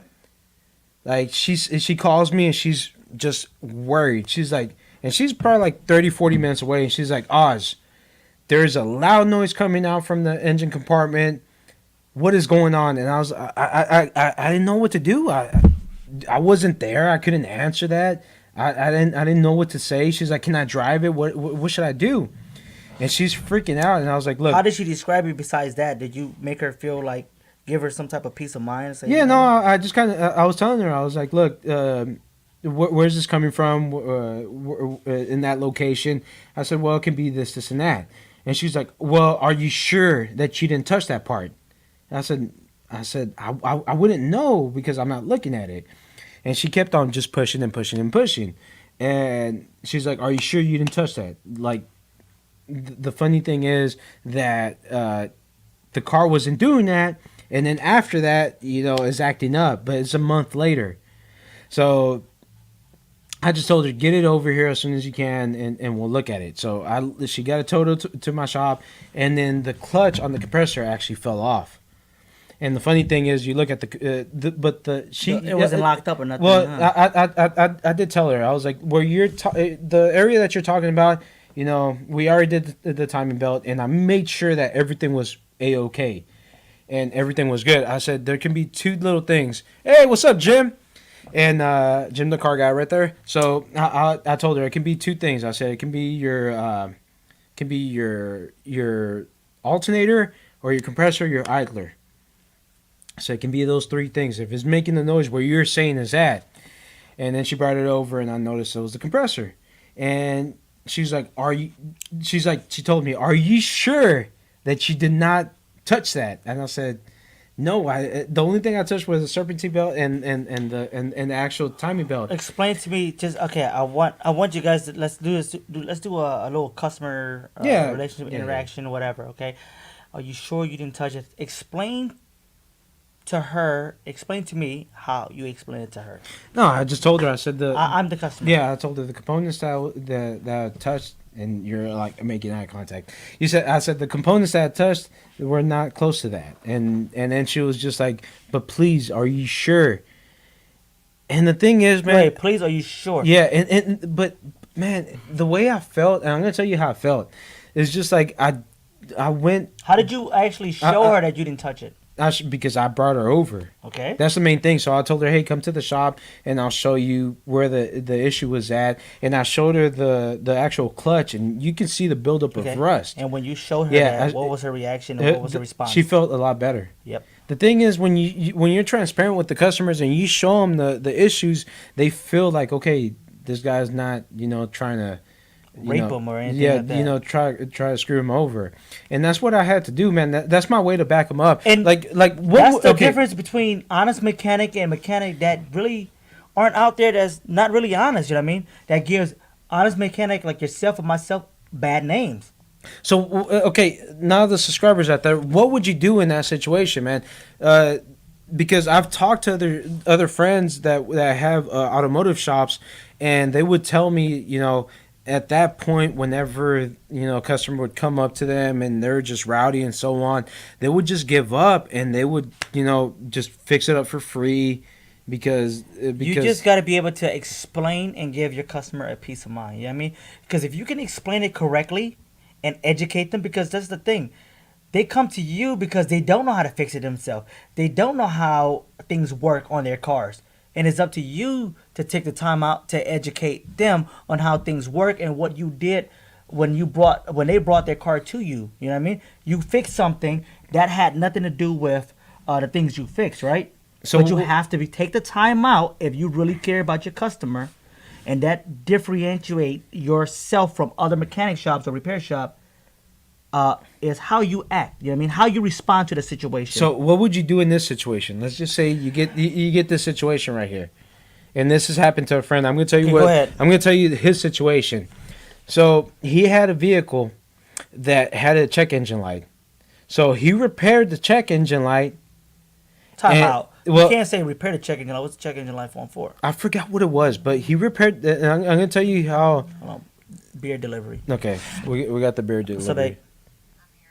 All right, I need you to walk into the boutique. Go all the way in. The first hallway, make a left. Yes. Yes, in the no, just not in the door. Yeah, you can walk in with a beer. Go into the boutique, go all the way down, make a left. The first hallway. This is The like first step by door- step. The first door to the left, open the door. Actually, no, you can't open the door. It is actually a passcode, so you gotta knock 3 times, like quick, and it'll unlock. But all right, let me see if she actually goes through this. I got the story, man. This is we're a still, good, we're still a good live. story. Okay, I'm just telling you that. This is a good So story. when you right get to here. the door, you have to knock 3 times. And it the has hallway a to the safety left. lock. It's a safety lock. You gotta Yes. knock 3 times, quick. Knock 3 times really quick. You see the hallway? Put it on speaker so All right, people turn can left. hear. Okay, hold on. Turn left, and then that first door to your left, I need you to knock 3 times really quick and kick the door with your foot 1 time. No, No, that's not the wrong. That's the wrong door. I said to the left. That's the bathroom you're knocking. The guys with the radio. Oh my gosh, reach and walk down the door. Oh, okay, All right, kick the door. Kick the door now. Kick the door. Kelly, please. And she did it. Hey! Okay. She brought our babies. All right. Hold on. yeah. Come in. Let them see the beer Kelly, delivery come person. here. Kelly, come here. Where's my tip? It's your tip. Oh, Come on, oh, Kelly. that's your Kelly, whole subject no, is tips. Kelly, come right here. Come right here, Kelly. Please. I'm Take gonna a shot. This is my tip. All right. This is my wife, Kelly. She does nails. Nails by Kelly. Here you go. I do nails part time and I cook full time. Yep. Follow us on Tasty Asian. She has a food truck as well too. She cook Asian street food. Great food. All right, go ahead. Go ahead, take it. Don't be a chump. Sucker. Sucker. Linda's watching. Say hi, Linda. There you go. Hi, Linda. You want a shot? A whiskey? It tastes like leather. What was that? That's tequila. Oh, that's your drink. Did you see her face? You guys see her face? Doesn't Like- taste good. She was like, you see, that's your drink? Yeah, it's my drink. Here, this is your tip. That's your tip. That's a good tip right there. Go ahead. And she's Canadian. For the one that said I was Canadian, go ahead, take it. Which one you like better, tequila? or that? A boat.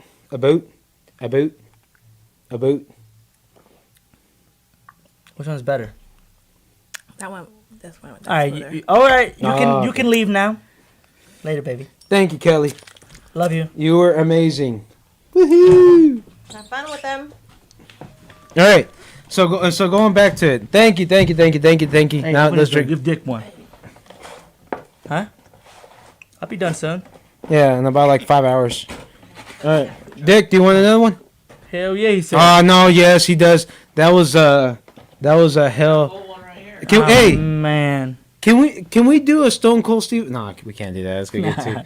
Let's get too. All right. I didn't lay down the plastic, guys. So I'm sorry about that. I would. Yeah. All right, now go on. Now my wife's Canadian and she's Laotian, so she's Laos. Yes, Now you still haven't guessed what I am. that is crazy. Yeah, but- America. But let me. And he's not American. But let I me, am American. Yeah, you are American, but you weren't born in America. American citizen. All right, there you go. There you can go. do that. No, but let me go. Dude, I forgot the freaking thing again.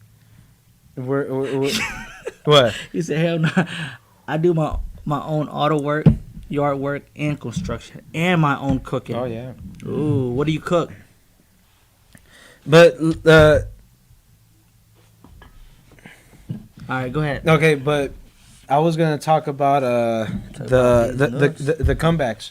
So Okay. Oh, back to Sienna. the Oh, you were asking me a question. okay. Well, I was talking about my friend with the check engine light. Yeah, go ahead. So basically, he had the check engine light, and he fixed up that check engine light, and he made sure that check engine light was the actual issue was gone. And then a couple of weeks later, it comes in again with the check engine light. What the customer sees is the check engine light, but it was another issue. Another issue. And the thing that happened is that he didn't create that issue. Yes. It's just that it didn't run the actual the criterias. It didn't run those because this other check engine light was on there. So because this check engine light was on there, it didn't run the other criterias. And it can happen too. Like let's just say, okay, you fix up a problem and this cold it's cold outside. Yep. So it's not running the evap. It's cold Yeah, outside it's right cold now. outside. It's not running the evaps. So now it starts heating up. It starts getting hotter, and then on the evap criterias, you have to have so much gas, and then the temperature has to be so hot that time. So let's just say I fix up a crank sensor, and then a week later it gets hotter, and then the evap runs. He's Mexican Asian. That's what I You said. guys can't guess what I That's am. what I said. But what would you do in that situation? Educate the customer. Educate the customer. Take the time out to educate the customer. Remember, communication is key. No matter Transparency is yeah, key. transparency and communication. Okay, you have to be able to communicate what you're trying to get across to them because they came to you not knowing anything, and what they see is that a check engine light came back on. And they brought it to you to fix the check engine light. So when it came in the first time, you have to explain and educate them on what that check engine light is on for. You know what I mean? The first you gotta just what year, what model, how old the car is. Do you actually document your information? Yes, that's very important. Make sure everything is documented because if it's not documented, it will come back and bite you in the ass. I'm just telling you that from experience, and I know you experienced that as well, right? You have to document stuff. You have to get their signature to sign off. Say, "Hey, I'll give you permission to work on my car," right? Yeah, and not well- just work on your car and work on the car. Well, when I do my receipts, there I really put a lot of information on there. Do you do an estimate and invoice? Yes. Okay, so yes, an estimate, a repair order to give you permission to work on your car, an invoice to invoice them out, right, when it's done, correct? But at the same time, say if you fixed the problem and when you went in there, and I run this, I run across this so many times, you go in and fix the problem, and then after that, you come up and you see that there's another problem that's gonna happen, right? You know what I'm talking about? Mhm. Say, hey, my car is pulling. My car is pulling to the right. One shop said it was a tie rod, right? Mhm. But when you go in there and you confirm that it was a tie rod issue, right? Outer tie rod, inner tie rod, whatever. But when you went in there, you said, "Oh shoot, the control arm bushing is shot." They said, "Man, I wasn't prepared to repair the control arm too. I don't have the money. I can fix the tie rod, but what's the point of fixing the tie rod if the control arm is shot? You can fix the tie rod, but it is your job to advise the customer that the control arm is shot as well." And I hate it when people say, "Oh, how long do I have?" I can't tell you how long you have. I'm just telling you that your control arm is shot, and you need to take care of that as soon as possible, right? What's the worst that can happen? They ask you. What are your response? What's your response? What's the worst that can happen? How long do I have before replacing it? I can't answer that. He's fucked up. You fucked up. Hey, no. Is that a good question though? Yeah. How long do I have before repairing it? I can't answer it Why? because I don't know. I've had customers ask me, "Hey, you know, What do you do in that situation? Do you repair the tie rod? well, if they don't have the money, that's hard to answer. That's really hard. I always tell them like, But would you repair the tie rod? I would. I would take care of the tie rod issue first. I got hit by a deer. My check engine light came on. I turned. You know I what's got hit by a deer. My check engine light came on. It turned out to be a wiring harness issue. I fixed it myself. A $32 harness. Done.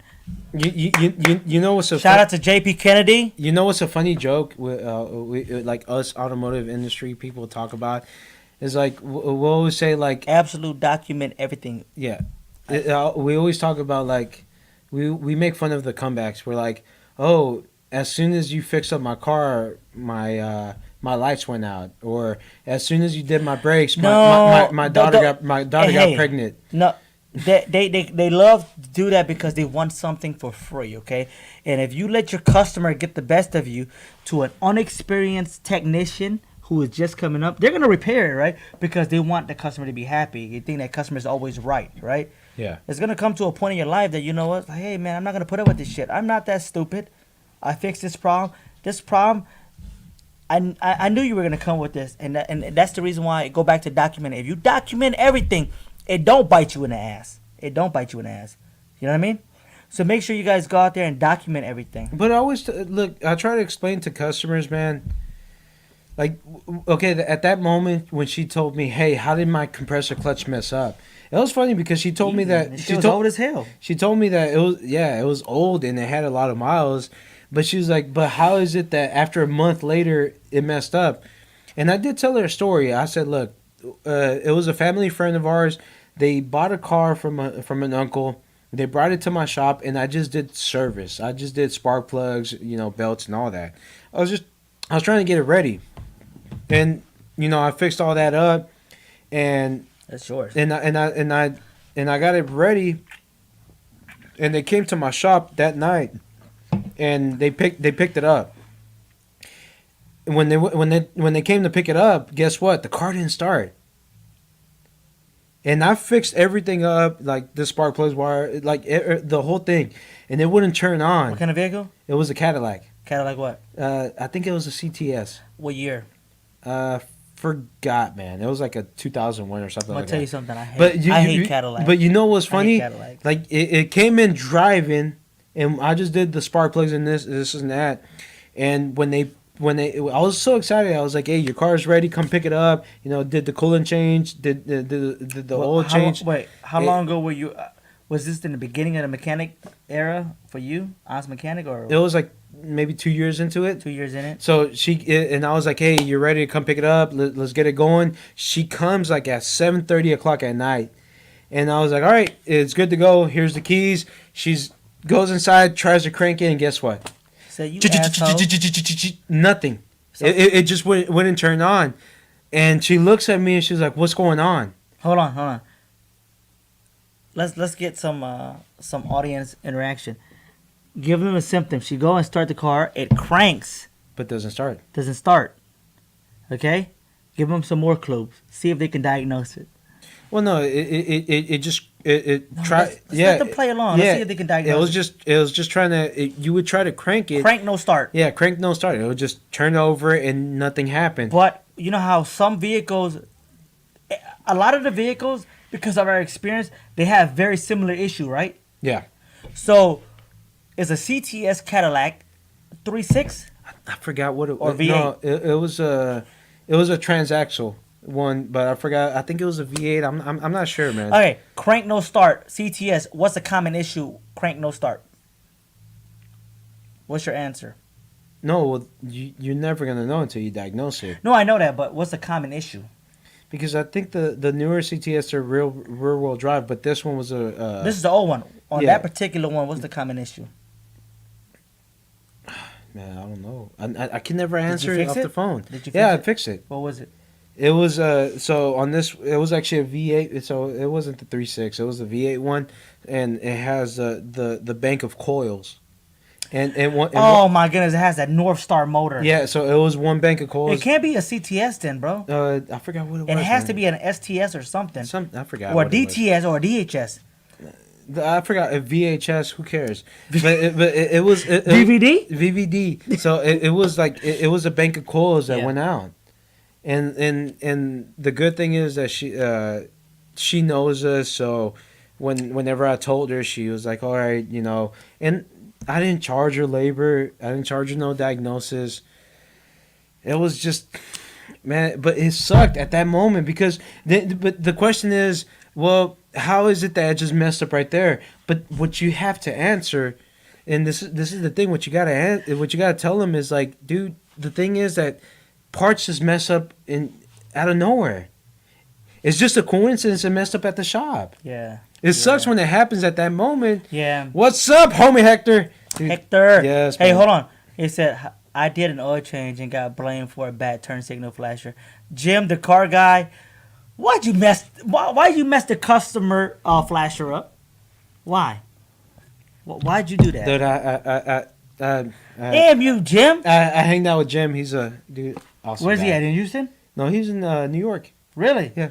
I met I him. can't believe you, Jim. You did an oil change. Dude, You messed the flasher Dude, up. I met him at Unbelievable. a training event. I'm I just playing, still man. gotta meet freaking homie Hector, man. I met Jim and just awesome guy, dude. Hey. Awesome guy. Hold on. Let's cheers to Homie Hector. No, but Cheers. it was just crazy, man. I went to that. I know, but- it was just crazy that happened at that moment. I know. Just imagine if it was a person that didn't know me. You But know, they would. does it fall back to communication? They How would- you communicate it to your customer? Well, that communication was awesome. It's just it messed up at that moment. I know, but we can't predict. We can't say, "Oh, this is gonna happen." We don't know what's gonna happen, right? But I feel like if you can communicate with a customer, I think it could fix a lot of issues. You know what I mean? Like even with your spouse, man, communication is key. How you communicate? Are you gonna be defensive? You know what I mean? My daughter. Oh no, that was Oh my goodness! When she knows she's wrong, and I know she's wrong, and she knows she's wrong, defensive. she's very defensive, very, very defensive. So going into the automotive industry, communication is also a big key factor. Do you agree? Yeah, it is.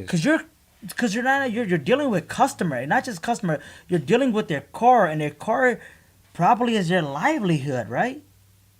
Is their transportation. So just see that, notice that, respect that. You know what I mean?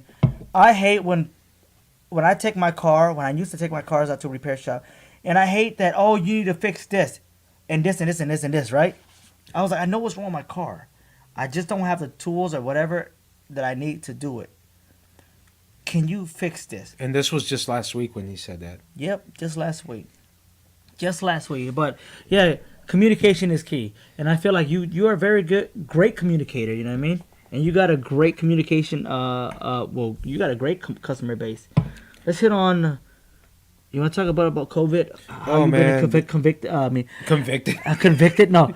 How COVID affected you? You can never communicate with females. Just agree. Blah blah blah blah blah. Oh man. I do have to talk about that. Go ahead. Let's talk about it. Man, it's just Communication, female. I try my best, dude. Well, it doesn't matter if you're female or male, because I know a lot of males out there that don't know squat about vehicles, dude. What I do, I honest to God, when it's a big ticket or something like that, I make sure that my customers come to my shop and I show them the issue. And then after that, I show them all the parts afterwards. Because one thing I hate, this is one thing I do hate. I'm sorry, but I this is interesting. V said, is it true the coils sometimes die if the spark plugs are worn? Yeah, no, they do, because you're having a bigger gap. So they're working extra hard. Okay. Hope that answers your question, V. Yeah, but I did the spark plugs.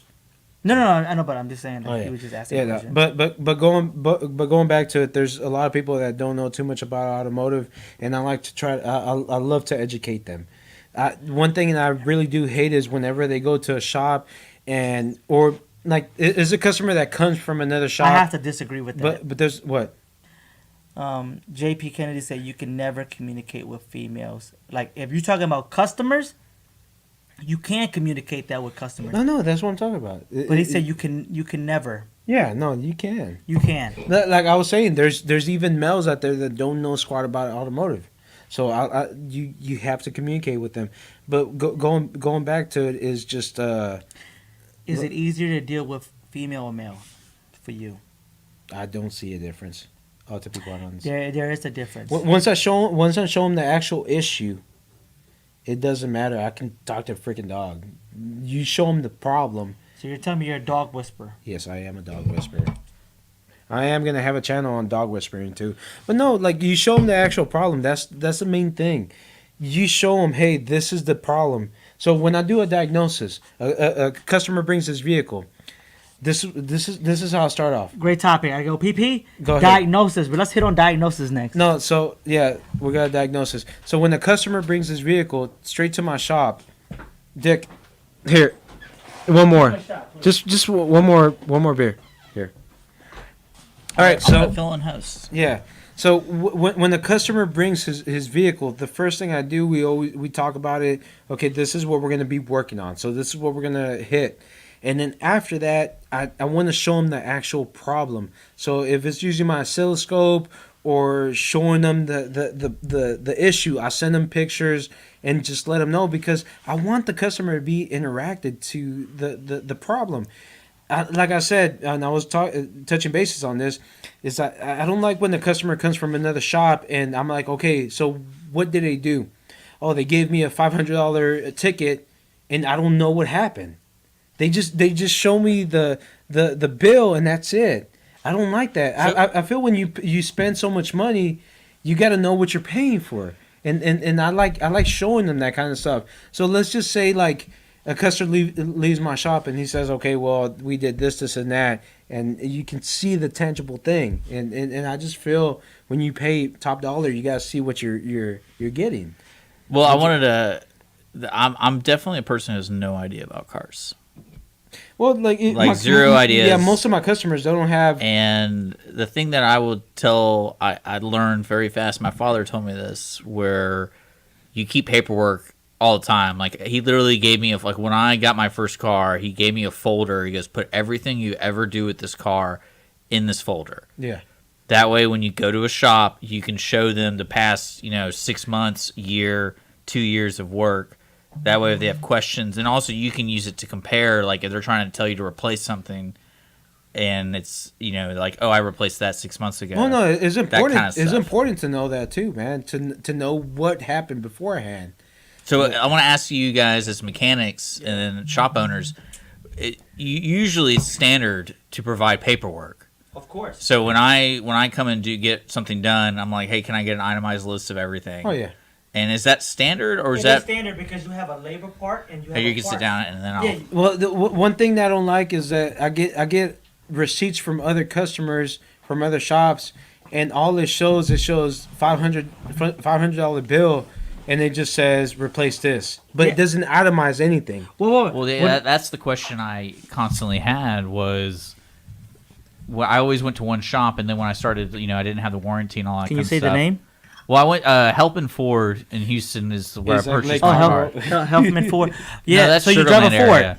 So I drive a Ford, and when the warranty wore out, I just started doing local stuff, and that was really big to me. Was, hey, can I get an itemized list just so I know what's going on? And it's not that I didn't trust what they were doing; it's just more of like I have a receipt. But usually, when you go to any place, it's always like 3 things. I'm like, there's more things you did to this car. How many spark plugs? How many? Whatever. Well, no, it all depends because you're saying you're going to a dealership, and a dealership is going to break down every little bit of everything. Yeah, Okay. that's what I was used to. Yeah, so you're used to. So that's the thing with dealership. You know what I mean? You go in there. Do they really care about your car?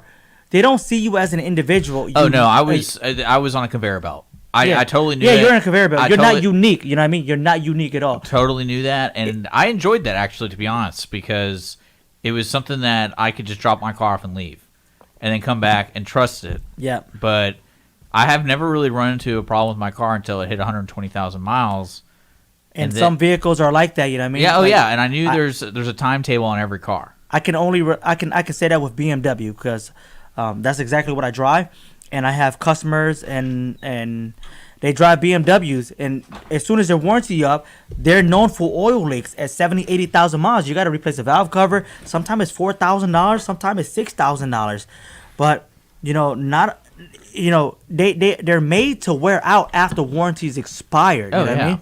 Well, that's the game. That is the game. It's And all money. I think me coming as an inexperienced person visiting a shop or a strange shop or like my car broke down or I'm looking for a local shop.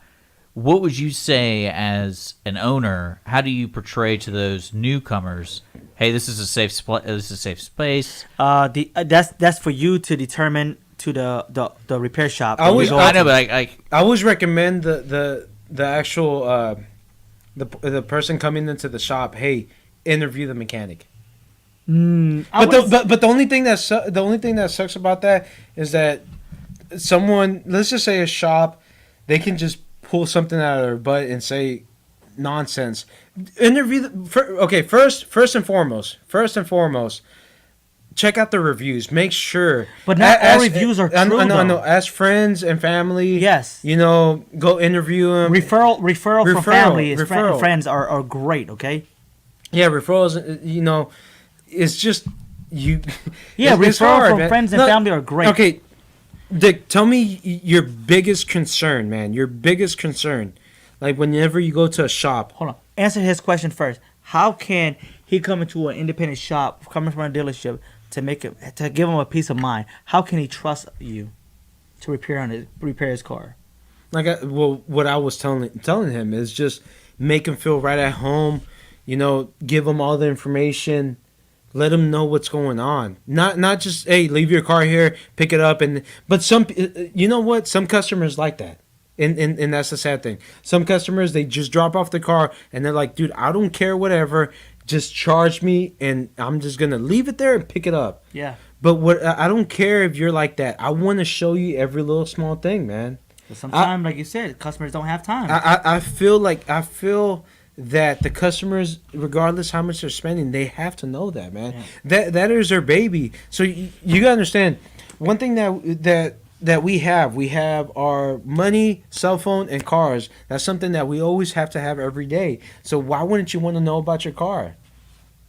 Okay. So that's how you would. That's a valid yes or no. Well, I would definitely say, if I had the option for a person saying, hey, do you want me to describe what happened to your car? I would love that, because that's a me thing. Like, I'm like, yes, that'd be awesome. Let's look at it. Yeah, because let's just say but my wife be like, no. Like, do I need it? Like, how much does it cost? If you suggest it, how much is it going to cost? Then go for it. Okay, so I'll tell you how I would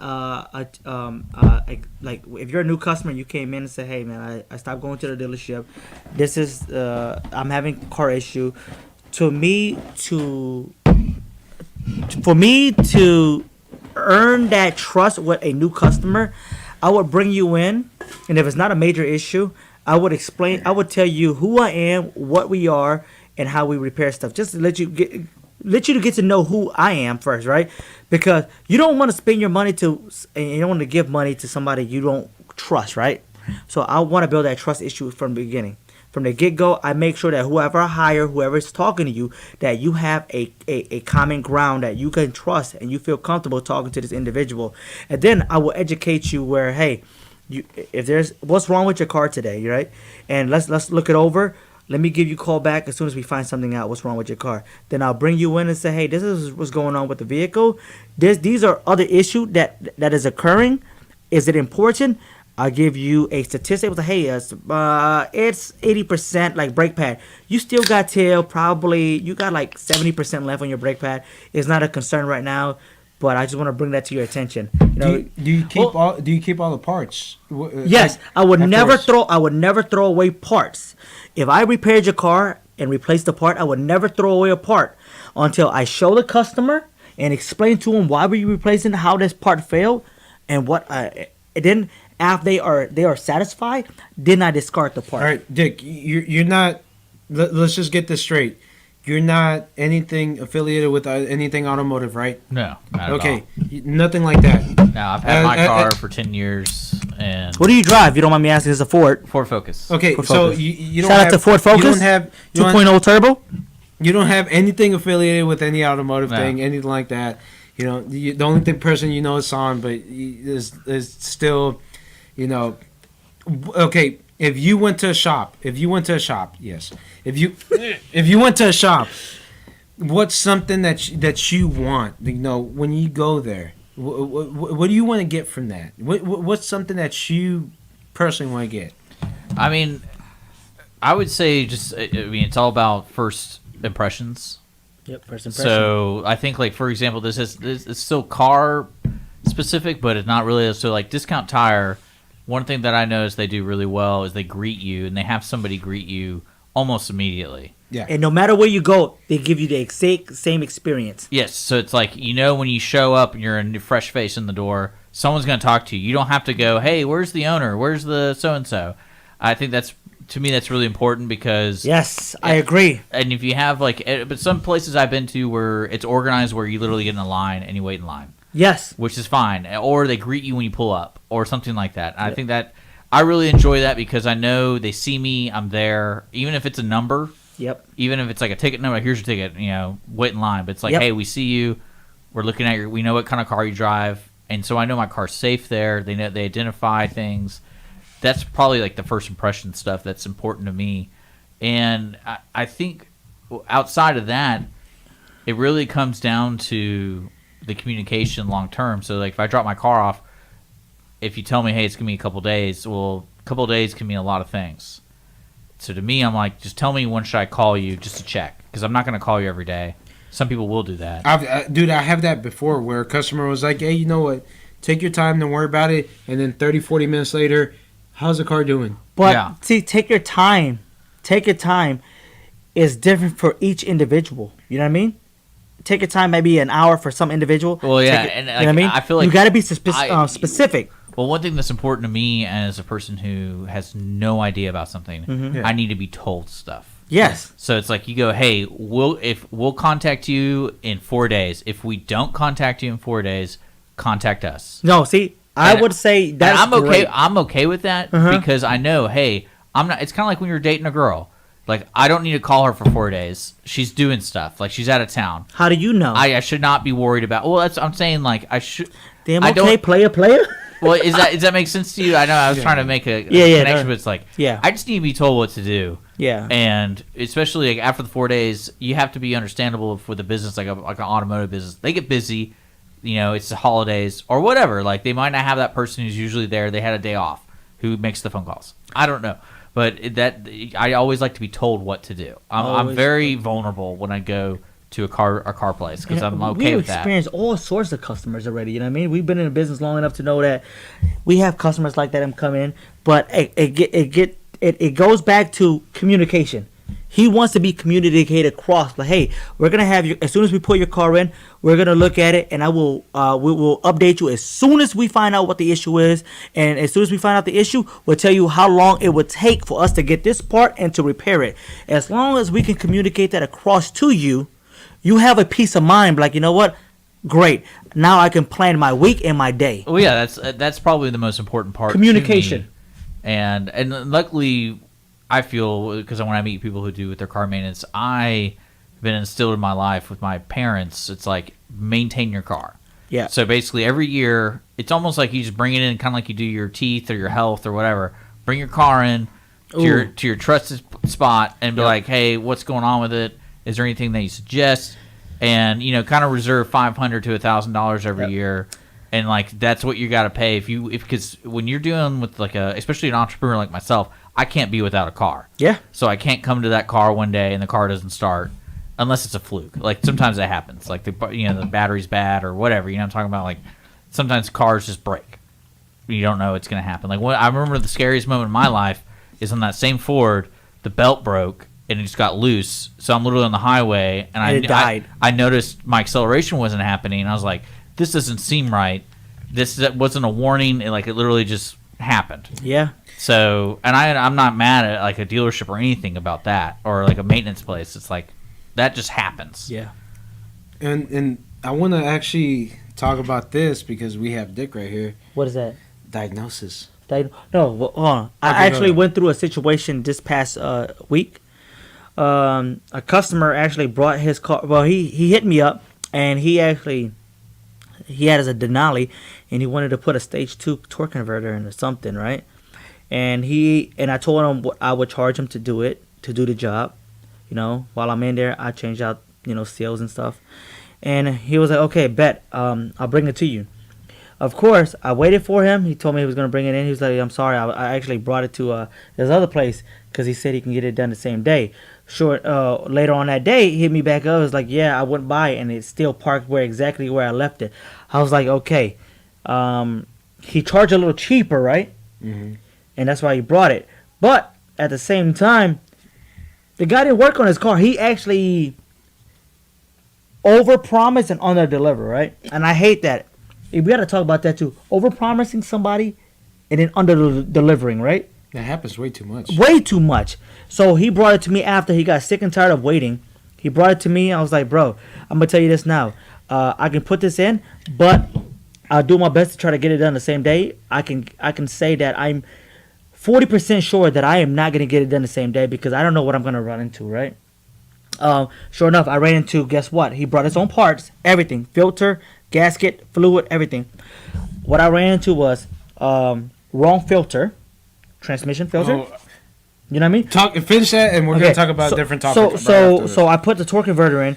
I dropped the transmission pan. Wrong filter. I had to order the filter myself because if I waited for him to order the filter, he was working the job also. He brought his own parts in. It would take me longer. You know what I mean? I said, hey, I will order the filter. I got the filter, got the correct filter in, and what else happened? Something else happened. The seal, transmission oil cooler gasket. I was like, hey, I disconnected it. I'm not going to put the old one back in. I want to replace it. Because usually, if you remove a gasket, I don't want to reuse the gasket. You know what I mean? It's better to just replace it because you already removed the oil cooler. And that's what I did. So it took me 2 days to finish the job. But at the same time, I didn't overpromise him, you know what I mean? I said, I don't know what I'm going to get into. But I will get it done as soon as I can. But as long as you communicate that across to your customer, you're good. All right, so I actually want to talk about this real quick. Go for it. I want to talk about this. All right, and Dick, I want you to be a part of this too because I want to talk about two more topics, and we're gonna finish this up. But these two topics are gonna take a pretty good long time. So, Keep Egghead quiet. well, I'll tell you one thing. Whenever you bring, we are still live. Mike Molesky. Next time I see you, we're going to take a shot together. But I want to talk about this. So, two things right here. So, I'm going to talk about two things right here. Okay. How do you feel whenever customers bring their own parts and free diagnosis? Those are the two things I really want to talk about right here. So, let's start with that. How do you feel, like, as an automotive person? Yes, love you too. How do you feel as an automotive person right out there when the customer brings his own parts? I'm gonna tell you my horror story, and then I'll let Sean talk right here. So this is my horror story. Back in the day, you gotta understand. Whenever you open up a shop, you're trying your best, man. You're dear down, like, you're trying your best to help everyone. You really are. But sometimes you got CYA cover your rear end. So the thing is, I tried my best to really help this customer out, and I didn't really charge too much a markup on this one. So the customer, he said, we had an issue. It was his ball joints. His ball joints were messed up. I quoted him some Moog ones. They're about $90. Shout out to Moog. I like Moog. Not anymore. Really? Their quality control's going down. Okay. But I quoted some ball joints. They're $90, and he said no. I'm gonna bring my own ball joints, and he brought his ball joints in. There you go, son. He brought his ball joints in, and I put them on, and so I on. hope they guess what race I am, what ethnicity I They am. still can't guess that, dude. I'm gonna tell you guys. Go ahead, just finish. But the thing is that he brought his own ball joints in. I put them on, and I'm a torque Nazi. I'll tell you this, I'm a torque Nazi. I will get on Pro Demand and find every torque spec, and I have to make sure, and I mark every little thing that I Even torque. valve cover, Everything, dude. I'm a torque valve Nazi. cover. I'm a torque Nazi. And you know, and I will tell you, and this is what it's gonna let you know. Okay. And no, people bring a lot of people told me that if they bring their own parts, no warranty. Of No. course, no more. Of course, But regardless, that's a they're- no-brainer. No, but the thing is, if they bring their if they bring their own parts, hold up. If they bring their own parts, regardless, they're still gonna get mad.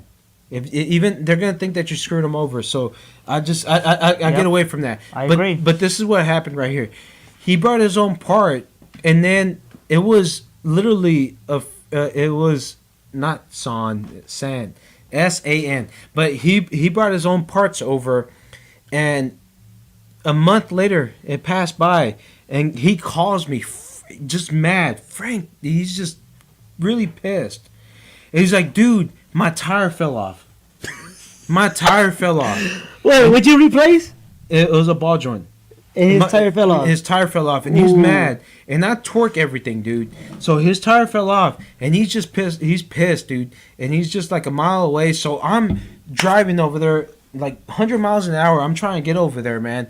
And I'm freaking the frick out, man. I And, feel and, you. and I'm freaking out, man. I'm like, holy smokes. This is I'm telling you, my business is my baby. I don't want nothing bad to happen to it. So I get over there, and it's the ball joint that's just busted half. The one you put in that the customer supplied. Yeah. Okay. Cracked in half. Okay. And he's just cussing me out because his family's in the vehicle. Wow. Just cussing me out the whole time. Blah, blah, this and that. And he's like, and you have to pay for this. You got to get it to your shop. Pay for the tow truck, this and that. And I'm trying to process everything, dude. I'm really trying to process everything as this is happening. And I'm just like, holy smoke. What's going on? You know, I had a good day and so on. And then, man, I'm just trying to just process everything through my head, and then as we get the tow truck and so on the bed, and he's getting it straight to my truck, I'm thinking in my head, I'm like, okay, I need to start asking this guy some questions. Yep. So finally he gets to my shop, and then I was like, all right, dude, I never asked you this. Where did you buy this ball joint from? Please tell me. Dude, he bought a pair of ball joints for $6 on eBay. A pair of ball joints for $6 on eBay. Did you know what? Dick, though? what do you think of that, dude? Well, what's funny is I ran into the same situation because I know, I saw your face. You look well, down on me. Oh no, not down because I can't see you, so I'm not Yeah. looking down on you. Yeah. What's funny when you said that was one of my friends, family friends, is a mechanic, and he does diesels. Yeah. And I asked him, you know, like, hey, this is what, like, he's the first person I call when it comes to, like, oh, it's doing this, I'll take a picture, blah, blah. And he's the one that told me, he's like, don't ever buy parts on the internet. Like, Yeah. don't do that. Mechanics hate it. Because, He bought it from eBay. Just to well, let you yeah, know. well, that's what he's like, just don't ever do that because, one, you're going to prevent a scenario like you were in. Yeah. And two, you can ensure the responsibility of the maintenance or the install is on the mechanic. Yeah. Because you don't have that leeway where it's like, what, my fault, you bought the part, Yeah. that kind of stuff. Because it could have, like, technically because the world's imperfect, so the mechanic could have installed it incorrectly, which is very rare. But it could have happened. Yeah. It could have happened. But yes. if the mechanic purchases the part, to me as the customer, they put that on them Yeah. because they purchased the part. They have their dealer, or whatever.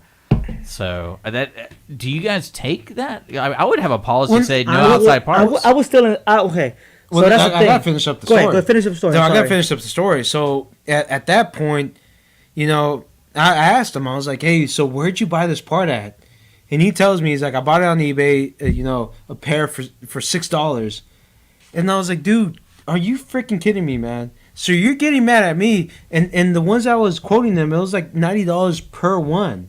Holy shit. So it was 180 for both pair. And he's getting mad at me. and he's telling me, and I was like, dude, are you freaking kidding me? Yeah. No. After that right there, that was like the end of it, man. That was the end of working ev- on customer supply parts. Yeah, working on customer supply parts. I don't care, man. If you think, and I'm gonna tell you one thing, and this is what one of my trainers told me, and because a lot of people get mad at me, they'll call me and they'll be like, "Hey Oz, I need you to change this and that out."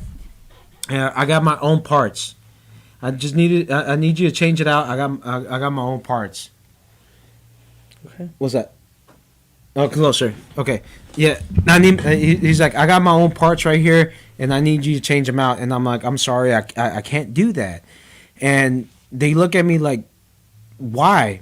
And one of my teachers told me, he's like, all right, quick question: would you ever go to the meat market, buy a steak, and then go to an expensive restaurant or any restaurant and say, here, I want you to cook this steak? Would you ever do that? I would never bring apart. Well, that's the thing, because end of the day, it's a business. Like, you know, Walmart, any other business, they have to buy stuff and then resell it to make their Now, profit. let me ask you guys, as owners, it really, if it would blow my mind if it's not policy that you can't bring your own parts in. Okay. So I'll answer that question differently. So you guys might disagree with what I'm saying. I already did. Okay. You might disagree. Go ahead. If a customer supplied their own parts, and I go back to communicating, make sure you write and document everything. Man, I I feel like no, they no, don't no, care. no, no, I feel like they don't care. See, the thing is, you didn't ask that from the get-go, right? But the thing is, you wouldn't know to ask that from the get-go because you never went through it. Now that you went through it, and if you had to go through it again, be like, hey, what did you buy this? What did you purchase this part? You would ask that question because you already went through what you experienced. You would never let that shit bite at you and ask again. So I would still install customer parts if they supplied it. No labor warranty at all. I will ask him, hey, what did you buy the part? If you buy it and you pay this much for it, I will not install it for you. Why? I will give him a stipulation like, hey, I will only install if you buy your own part. And if you bought it from eBay, Rock Auto, wherever it may be, Amazon, if it's a reputable part, Show the receipt. show the receipt. Like, hey, if it's Moog, if it's OEM, because you can get some great OEM parts online, right? Yeah, At a wholesaler. But it says right here, look, PSK, nope, the documentation still doesn't hold up in court. You are a subject matter expert. So, regardless. Okay, dude, hold on. Each state is different, okay? Each state is different because if you buy the own part and you the put shop it, owner are you would legally liable. You as a shop owner, you would disclaim that part. Hey, we are not responsible for parts installed. If you buy your own part, you're responsible for it. Like, I work on a lot of car lots, okay, and they are. I don't labor parts that's defective from a salvage yard or when they buy their own part. Like, they buy parts from, like, you know, auto parts store locally, right? I don't labor my warranty. The parts store will warranty the part, but I won't be responsible for the labor part. Customer bring their own parts as long as we can agree that say, hey, I'm not being held responsible for the part that I'm installing, and you let that be known, you should be good. But that's the thing, dude. I've had it before. But because I had my own moving business. So I had a moving business before Oz Mechanics. It was the Faster Better moving service. And what I would do is move people's belongings from one place to another. And the thing is, I had this service. It was called Better Protected Service. And all I did was make sure that all their stuff was nice and packed before I put it into the truck. And the thing is, like, I charged only $35. Hold on. To PSK Austin, have I ever been sued? Knock on wood. I just had people said that hey, I'm gonna sue you. Yeah, they definitely. Okay, heard that. And that's it. They just bluff. You know what I mean? But but- the thing is, I still feel like it's communication. I know, but PSK, I feel like if you can communicate that with your customer, like I said, you can kill a lot of things with communication, okay? And you can honestly, you don't just install people parts that you don't know. It's this relationship. Say if your customers can't afford it, say if my customer can't afford the repair and they decided to buy their own part, I would make it an effort to say, you know what? If it fuck up, I would be held responsible, but I won't just do that to anybody off the street. It's that relationship you build back to where building relationship with people you don't know, right? People come to you because they don't know who else to go to, right? They need to build that trust. As soon as you build that relationship and that trust, and they decided to bring their car in and they do this and this and they bring their own part, you know what I mean? You just got to be able to deal with it, you know what I mean? Look, I will tell you one thing. So when Yes or no? Yeah, but one thing is when I own my own business, the what? Go up. What? It's already 2. Oh no. Well, yeah, we got 3. Remember? Is that cool? We got Okay, 3 hours, go right? for it. Yeah, we got one more. Go ahead. So the thing is, like, so when I own my own business with moving business, I would like I had this service, and it was to make sure that I would wrap their equipment, furniture and everything. the furniture, Yeah. and I would charge them $30 extra. One time I didn't do that. And I put their equipment on there, and I said, "Hey, would you like to get the protective service? You know, we're gonna wrap your equipment. We're gonna make sure it doesn't get ripped, it doesn't get torn, or anything like that." And they said, "No, don't do it. Don't worry about it." And the customer was just adamant, like, "Don't worry about it. You know, whatever happens, happens. You know, we'll take the risk." And then when we get to the house and we start putting their furniture up, they see a large scratch on the furniture. And guess who they get mad at? At me. Yep. And I explained to them, hey, for $30 extra, we can verify that your equipment doesn't get damaged or anything like that.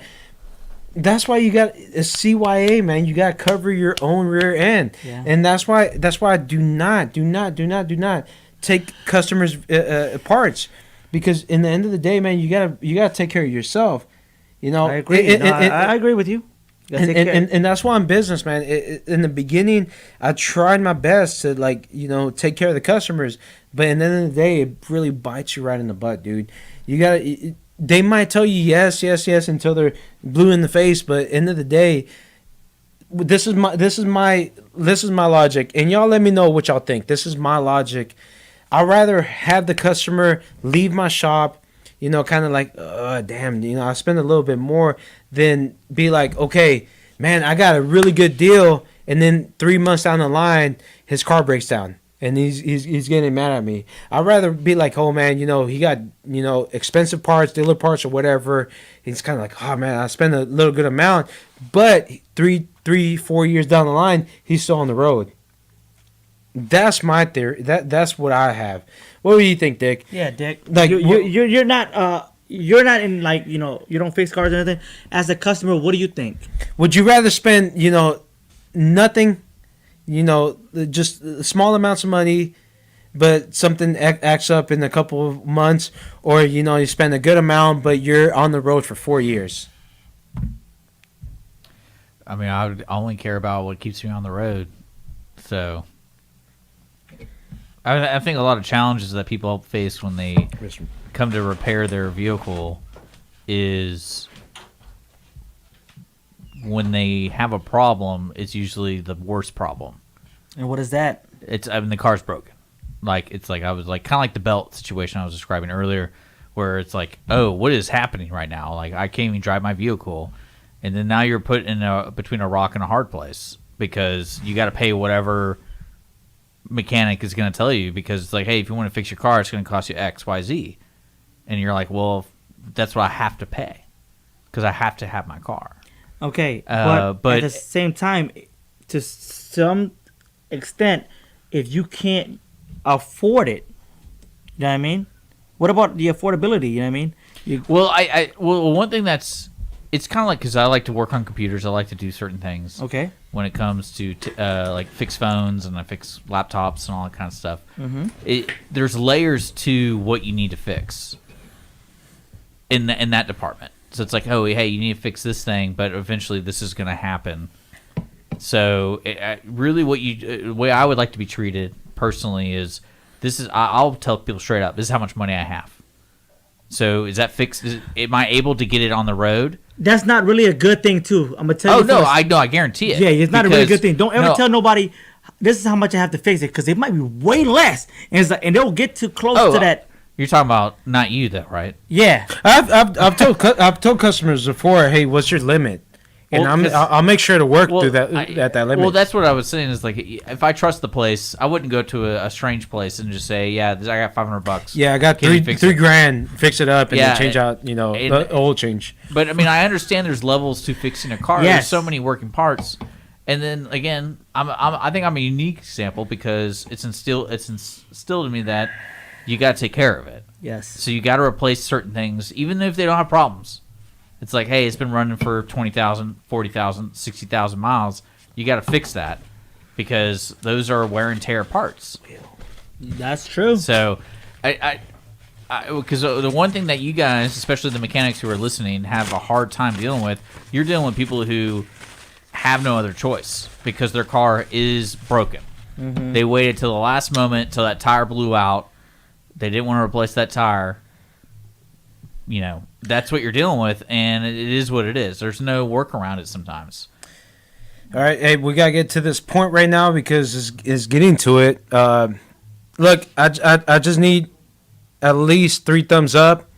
We're gonna do the wheel. No, I did. No. No. I bit. No, I took it. I know. All 3 of us. No. Yes. No. We gotta make it fun. If we can get 3 thumbs up, we will do the wheel. Hold on. We gotta make sure Dick agrees first. Yeah. Oh, he has to agree. Oh, the wheel? Yeah. All 3 of us. So if we get 3 thumbs up, we all 3 have to do it. I just need that. Just 3 thumbs up. All right. Just let us know. 3 thumbs up. All right. So Can I get 3 thumbs up, and then we can all do the wheel together? Dude, okay. Let hopefully me it's let me tell you what's on the wheel. Okay. We have habanero.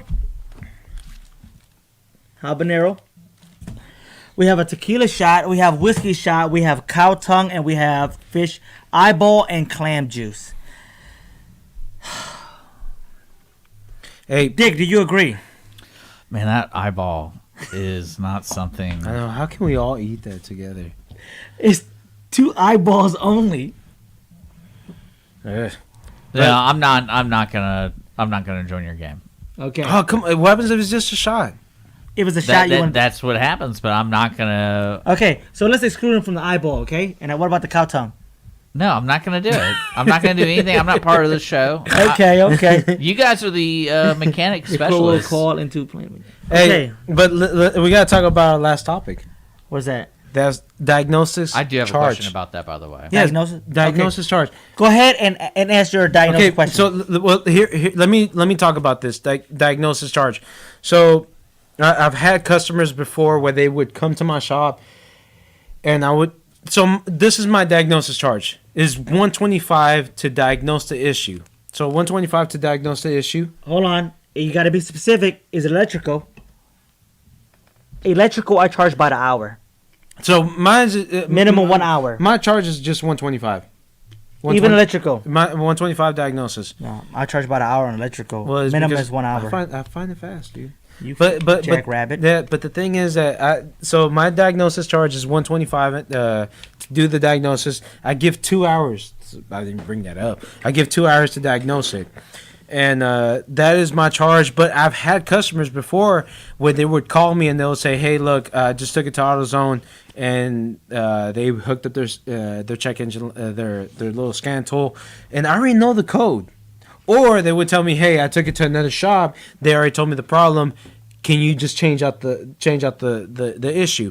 Change out the part." But what if it's not? But if But- they, But that's the thing. I feel like if I change out the part and how it do you doesn't, cover your own ass if you change out the part and and they, it doesn't do it, and then they're gonna start yelling at you. So what do you think, Dick, right here on this? What do you think? Should the diagnosis be for free? What should happen? My take on it. Well, I'll let you talk first, and then we'll let you.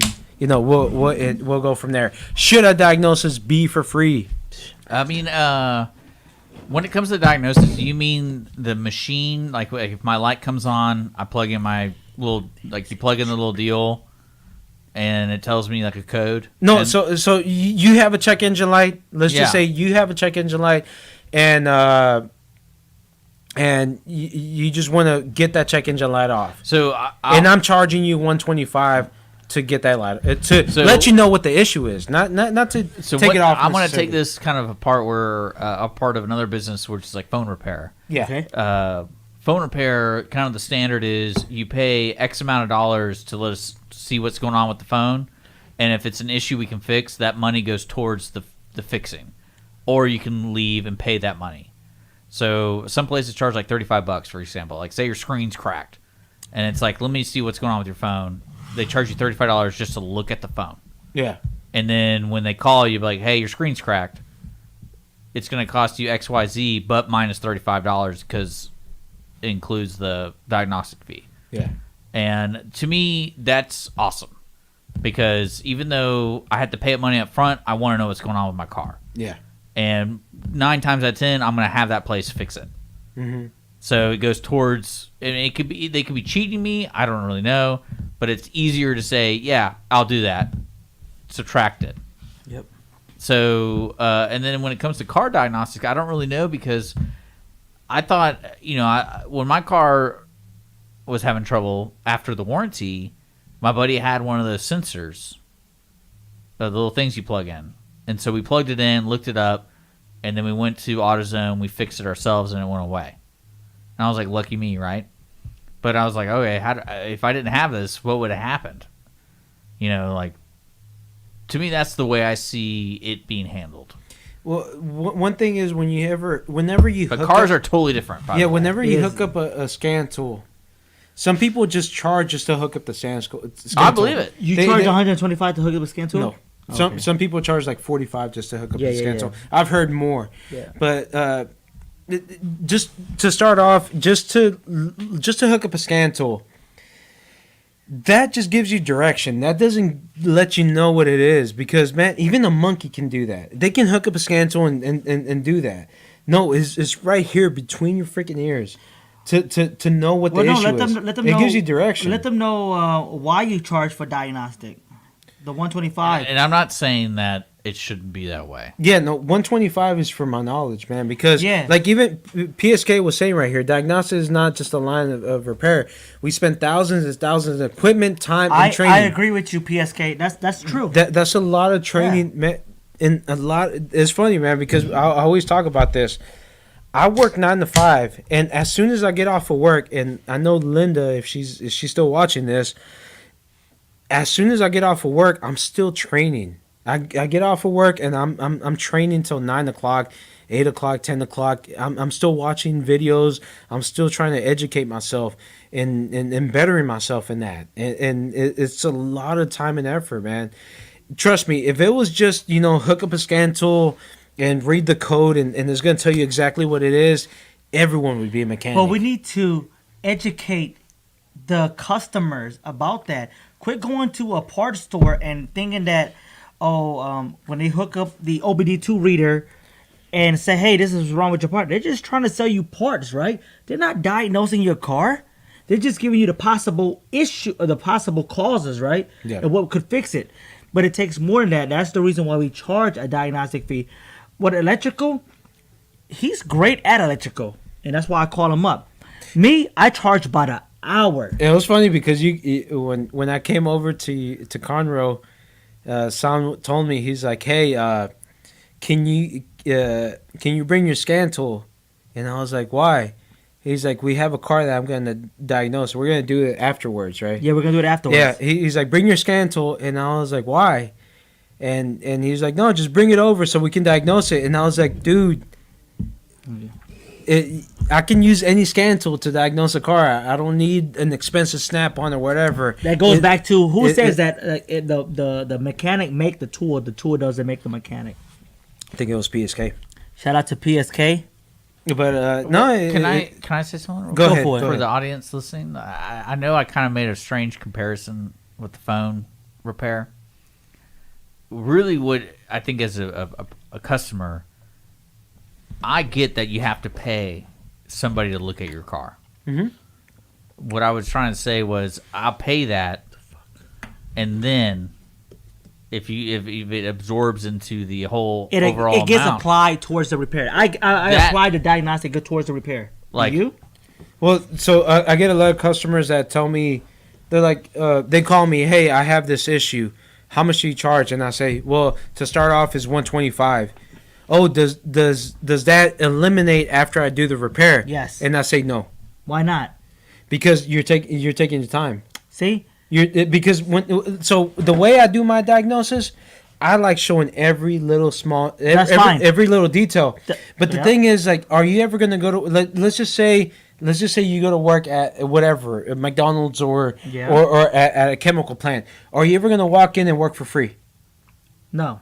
So why would you do diagnosis for free? You're not. Especially You're in- not doing it. I'm You're not doing it for it- free. especially, I'm not especially saying diagnostic tool. yeah, no, No, you're saying- not doing it for free. When you diagnose a problem and say, "Hey, this is what's going to fix your issue"? Yeah, I'm not will saying you a tool. Will you waive the fee? I don't. And just Well, charge no, them. yeah, because like what I'm trying to explain is I bring in anything I want to be worked on. It's like, hey, our flat rate to look at anything is XYZ. It's because look, And after that, it's like if you choose for us to work on it, we subtract that. I agree with you, PSK, But- to a certain extent. But if you don't agree with that, you got to pay that flat rate. Okay. yeah, no, because I had a friend of mine. He brought his car over to my shop, and it was a Toyota Camry, and it was a timing code, and it was so funny because I checked it out and I said, dude, this is your timing chain is jumped 2 teeth, and I went straight into it with the diagnosis. Yeah. I just didn't have any time to work on it, so I said, take it to the dealership, let them work on it. So they did their diagnosis, and their diagnosis was, hey, we gotta change out the solenoids. It's like if you pay for the solenoids, we'll waive the diagnosis fee, and they said just pay for the solenoids and the labor, and we'll waive it off. Guess what? He calls me. He's like, hey man, I paid $600. It wasn't what you said. I said, dude, call me back in about 30 minutes and you're going to see what happens. He calls me back in 30 minutes. It wasn't that.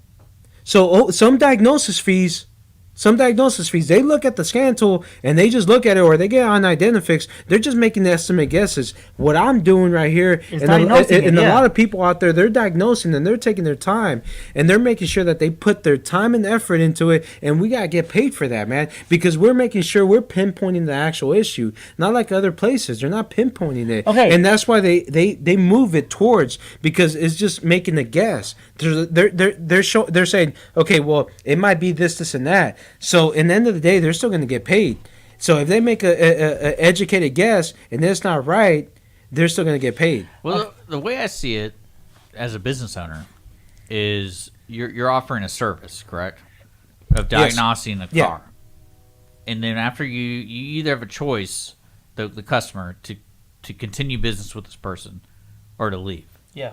So they could leave, pay the fee, and say, hey, this other shop, this is what they told me.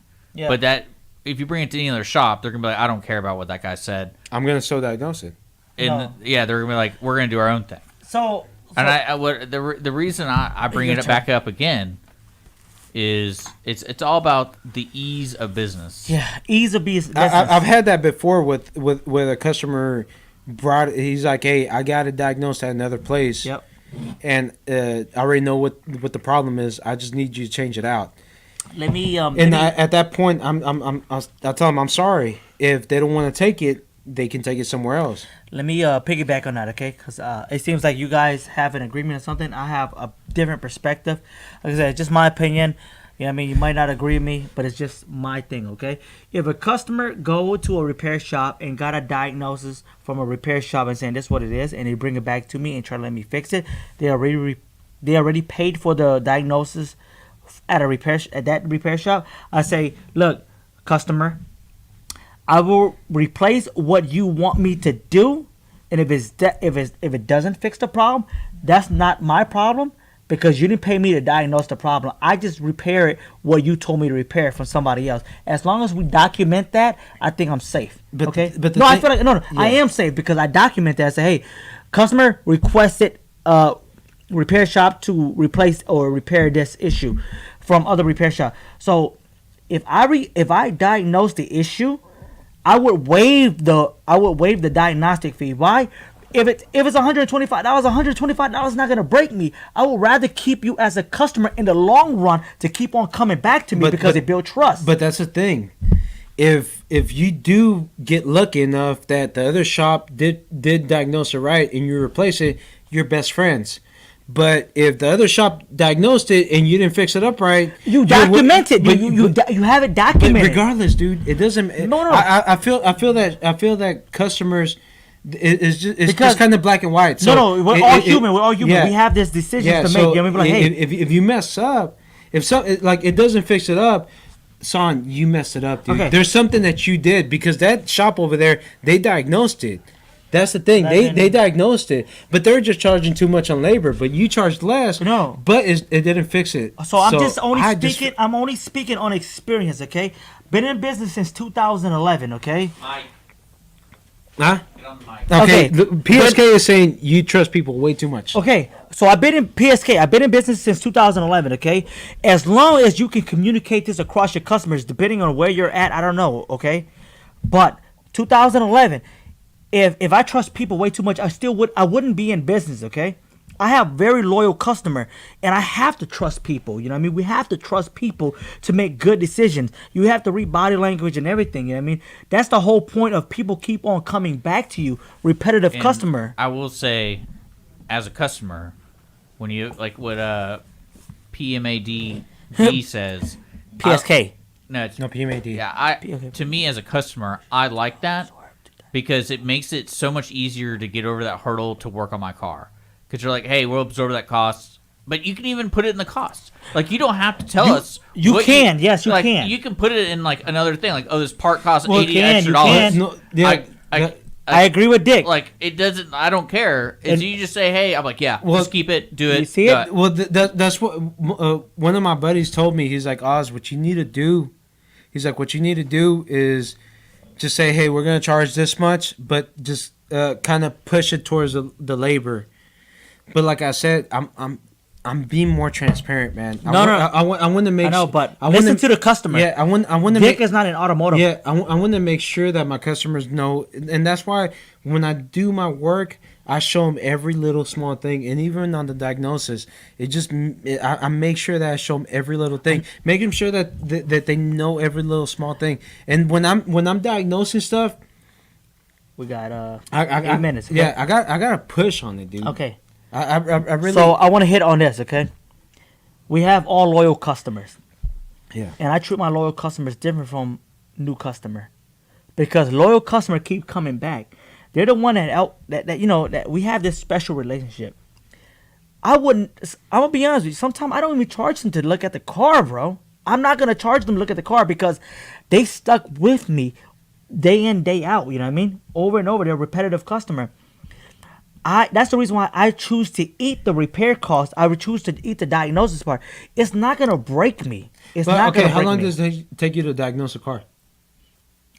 Because I'm telling you, when I diagnose a car, it takes me about 2 hours to verify. 2 hours, right? Okay, just 2 hours. But would you give those 2 hours free? As a business owner, You don't have No, to. no, those 2 hours in the long run, they Because- keep coming back. Remember, they're the one that keeps coming back. If it is a loss to a loyal customer that keeps coming back, they keep on paying you over and over and over.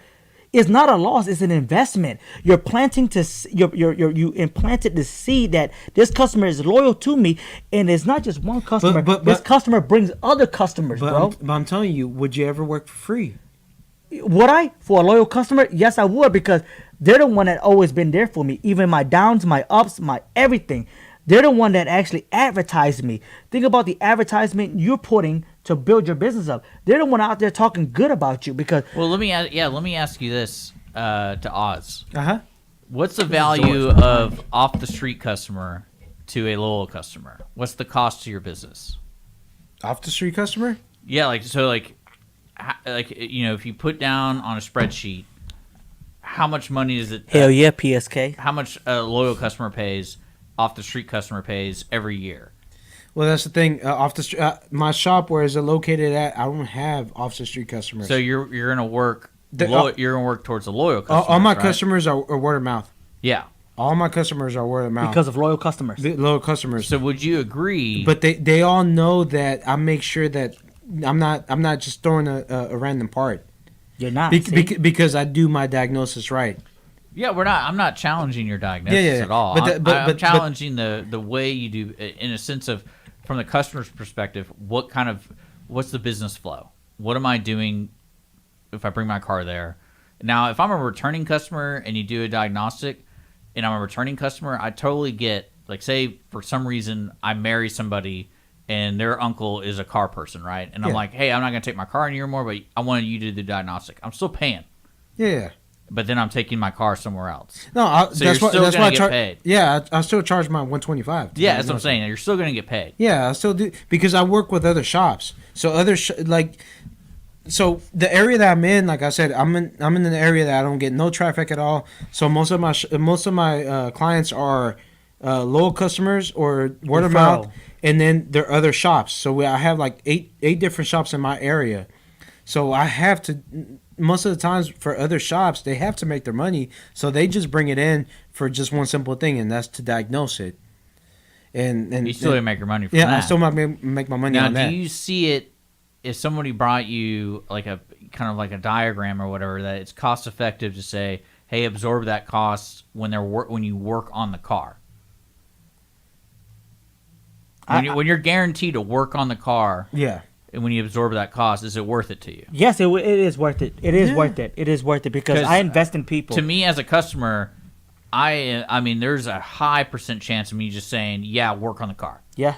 If it's just something like, hey, we'll diagnostic, it's $125, and if it's something that you want us to work on, we absorb. Like, you don't have to say absorb, you don't say anything, but like we just deduct that fee from the overall Yeah. bill. Now, the overall bill, we're all used to bills that have crazy fees on it, Yeah. and you can work it in one way or another as a business owner. We have no idea.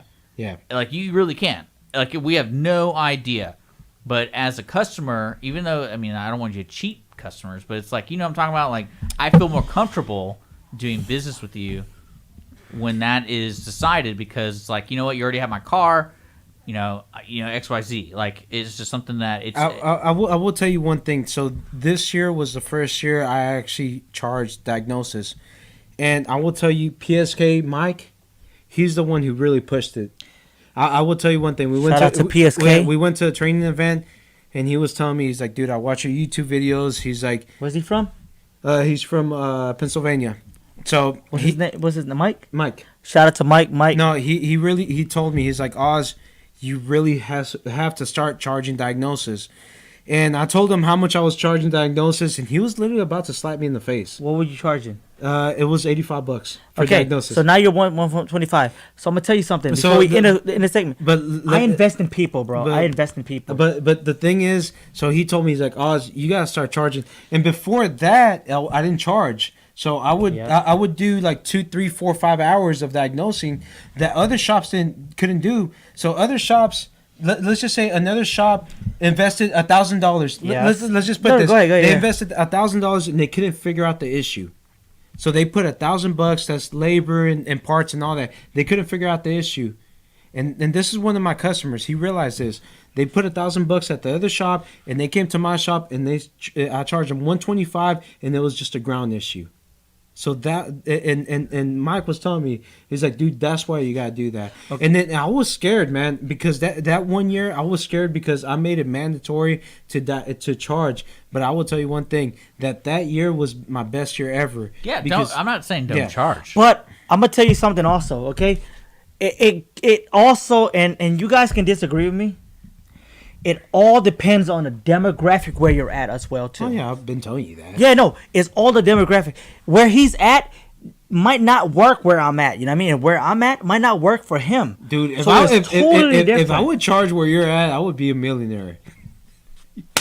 Shout out to Where- Conroe. Yeah, where I'm at, dude. I'm telling you, it was a scary thing. And Mike, it out, bro. please, man, PSK, you can say, you can vouch this, man. I was telling you, it was a hard thing. Mike, cheers. Yeah. PSK Auto, cheers to you, brother. It was a hard thing. It was a really hard thing, man. Like we had a big conversation, man, about that. We really did.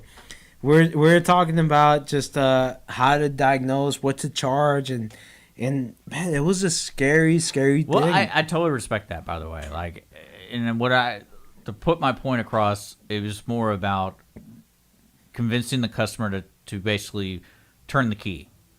Like, all right, we got to get them to make the sale. Like, because you're always going to charge. You should always charge whenever you're dealing with anybody, and you're spending your time on it. You got to charge. Yeah. But there's ways, like, especially with the radio station and things like that. There's ways to work it in, where it's like, hey, we can make a better deal if it's longer than what we expected. Yeah. Because you should always be paid for your time. Don't ever say no to that. No. Any person doing business, don't ever say no, unless it makes sense on your back end to do it. Yeah. No, and one of my friends, one of my friends was telling me, he's like, look, dude, just kind of add it into the bill, and I don't know, man. It was just. Well, I just want to shout out to PSK. I'm not telling you to lie to me. It's more of that idea you make it up somewhere else because you're continuing business with this customer. And you see PSK right now, Oz made me mad because he undervalued himself and his skill set. Yeah, always get paid, man. Dude, always get paid. I swear, dude, he was gonna slap me like if best, get paid up front. he was gonna slap me in the face that night when I told him what I was doing. He looked at me, and Linda was right next to me, and he's like, "You mofo! Like, what are you doing, man? Come on!" Damn mofo. Yeah, nah, he was. Damn mofo. He was really mad at me that night, Who? dude. Who was that? Mike. He was mad at me. That you see, Oz made me mad because it was. Oh, come on, dick. Don't Yep. be reminding us about that stuff. Yep. Well, you got 30 minutes left, Yeah, man. let's go, man. Hey, it's your Less turn, than though. 30 minutes, No, guys. it's both of us. No, it's your turn. No, both Paper, of rock, us. scissors. Both No, of us. we're Unless Yeah, you want to do come on. one more at the end, Yeah, end of no, the show. come Let's on. do one more at the end of the show. Let's paper, rock, scissors. I don't want to do this shit right now. All right. Well, so 1, 2, 3, go. So on the fourth one, 1, 2, 3. Yeah, fourth one. Paper, rock, scissors, go. shoot. Okay? Yeah. Okay. Paper, rock, scissors, shoot. Ah, you mofo. Yes. All right, go. That mofo right here. Cow tongue. Cow tongue.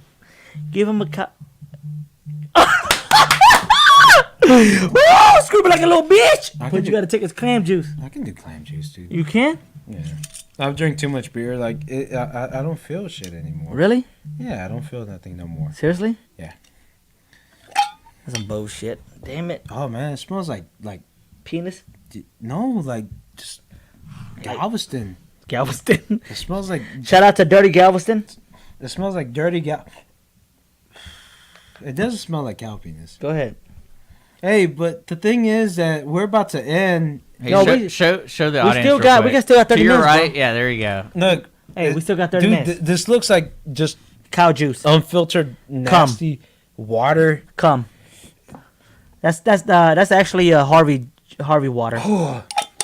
That looks like something that during Harvey, it went into our house. Look, can you show that? Yeah, I'm showing it to the camera to your right of the To TV. the right here. Oh man.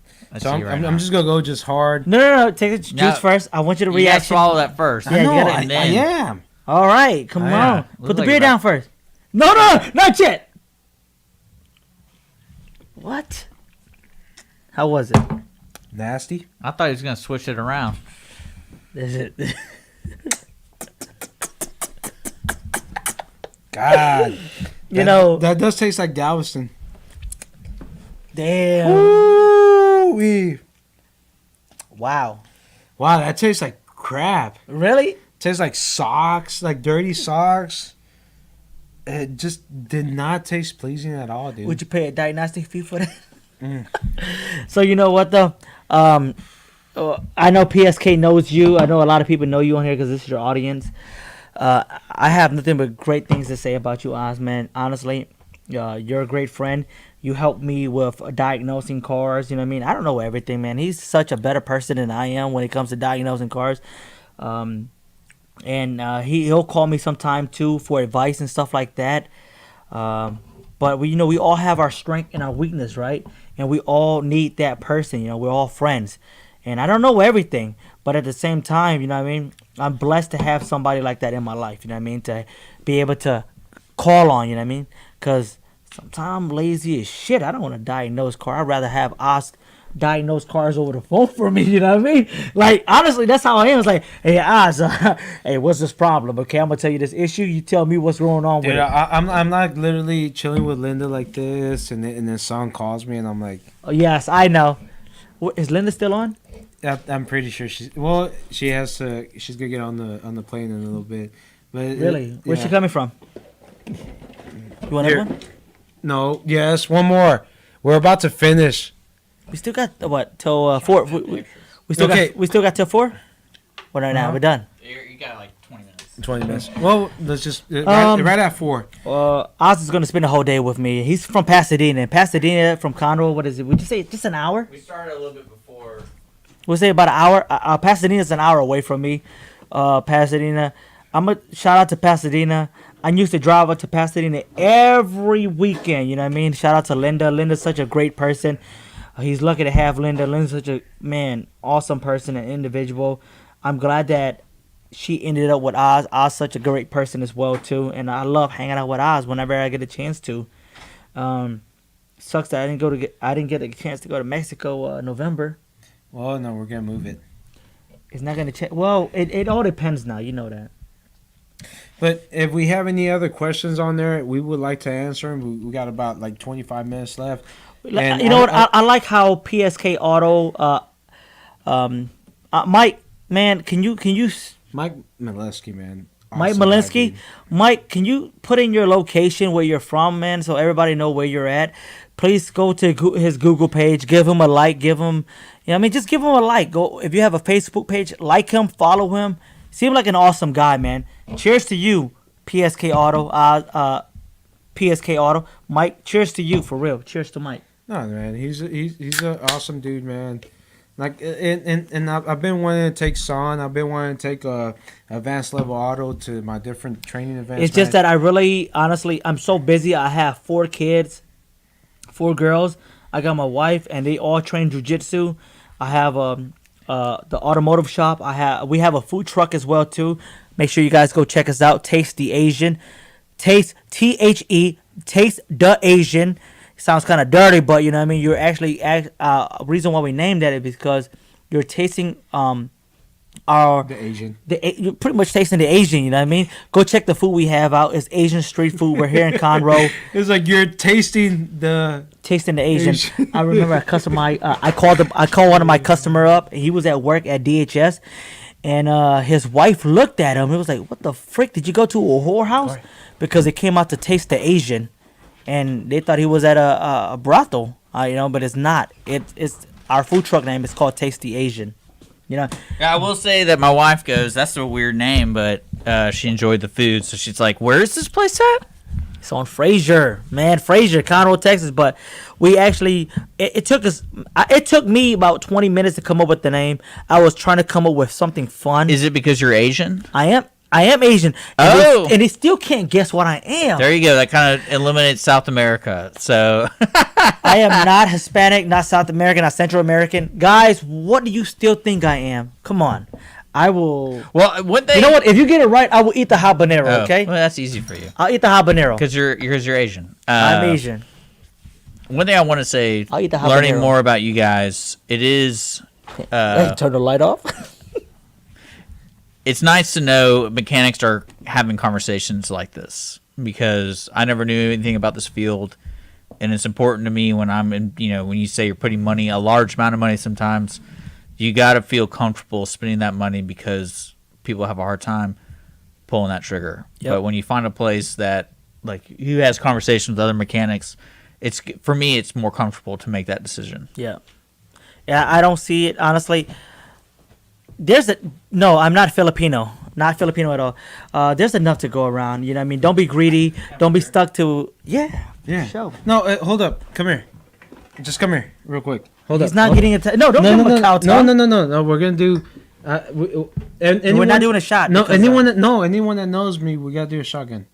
No, we can't do a shotgun. Okay, can we do a No, you quick can't. one? You can't. Not shotgun, You just a can't. quick one. No, we can't. Oh, we can't do that.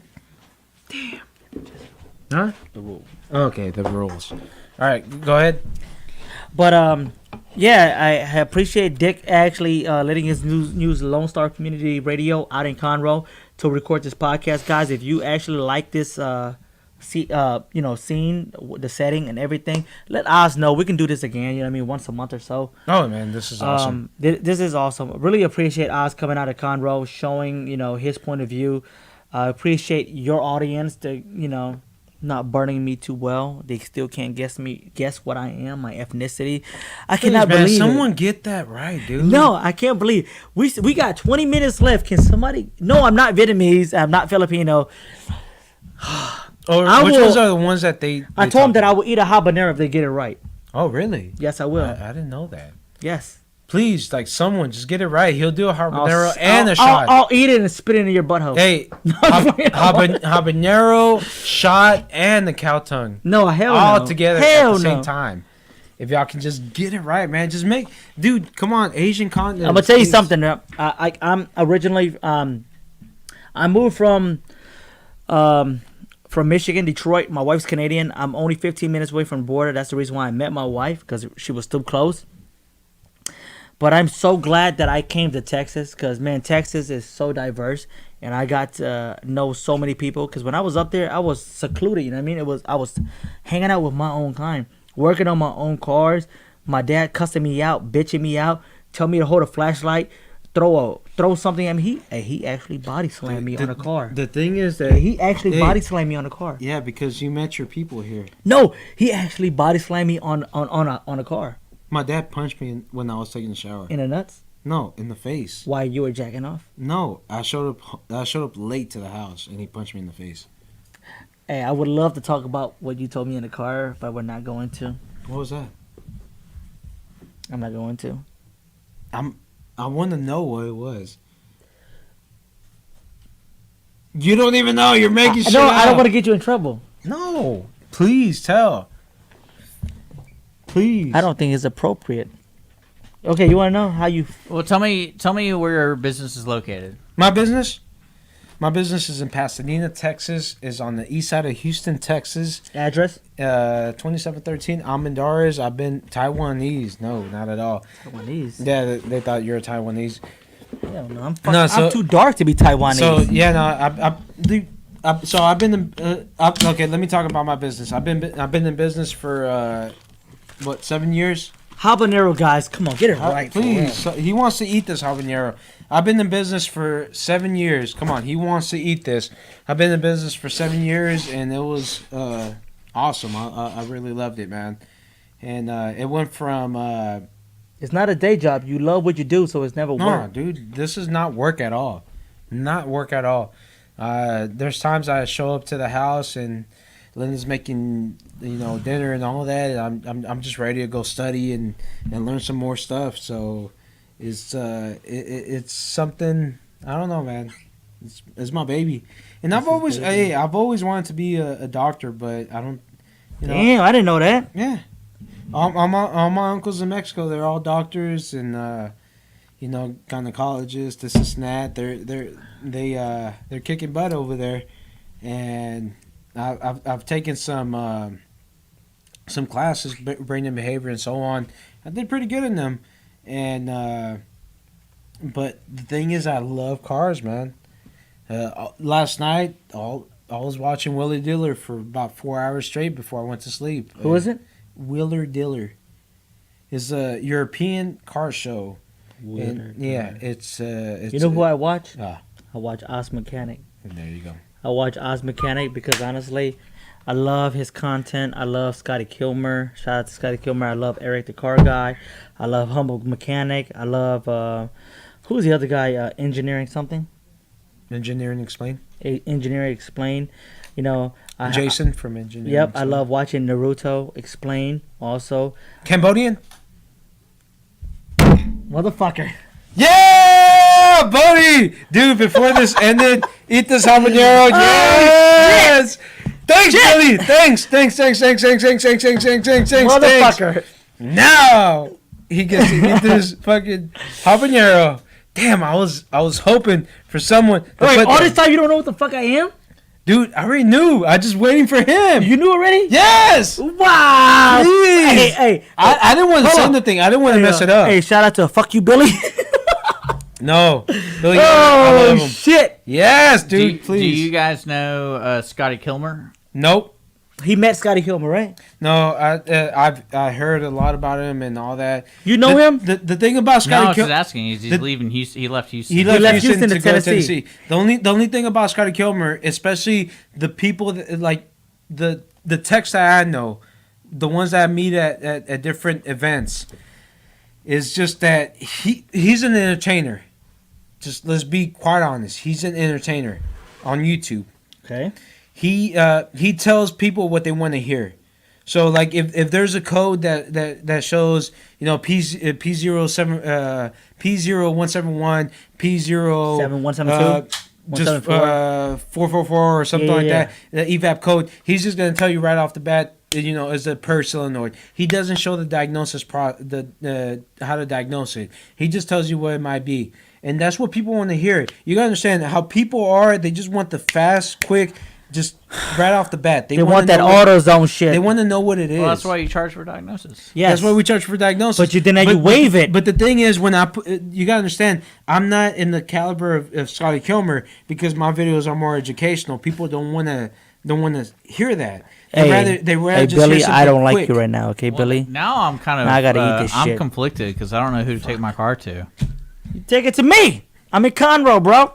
Well, here, Yeah, but no, I don't know. eat that real quick. No, I stop, feel stop, like stop. And then we'll I feel talk. like Oz has higher standards. Go.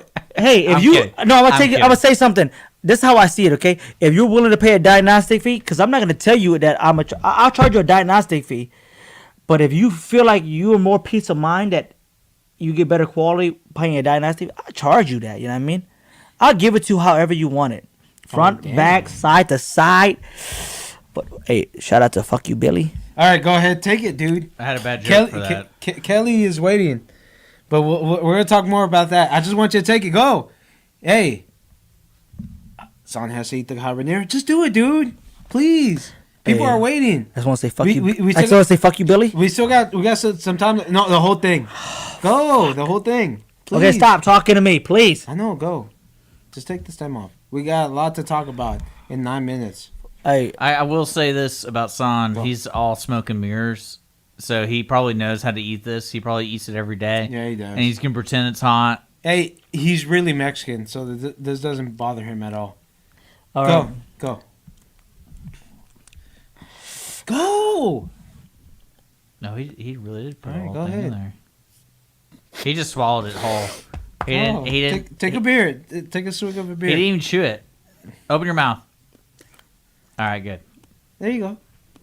Dude, last time I did that, way back in the day, dude, I was pissing freaking fireballs. It was like it was like No, my so Go. on Fuck you, Billy. Connor Young Professionals, we all did the death chip uh-huh. or the whatever you I want told to them call to it. bring it. I said bring No. it over.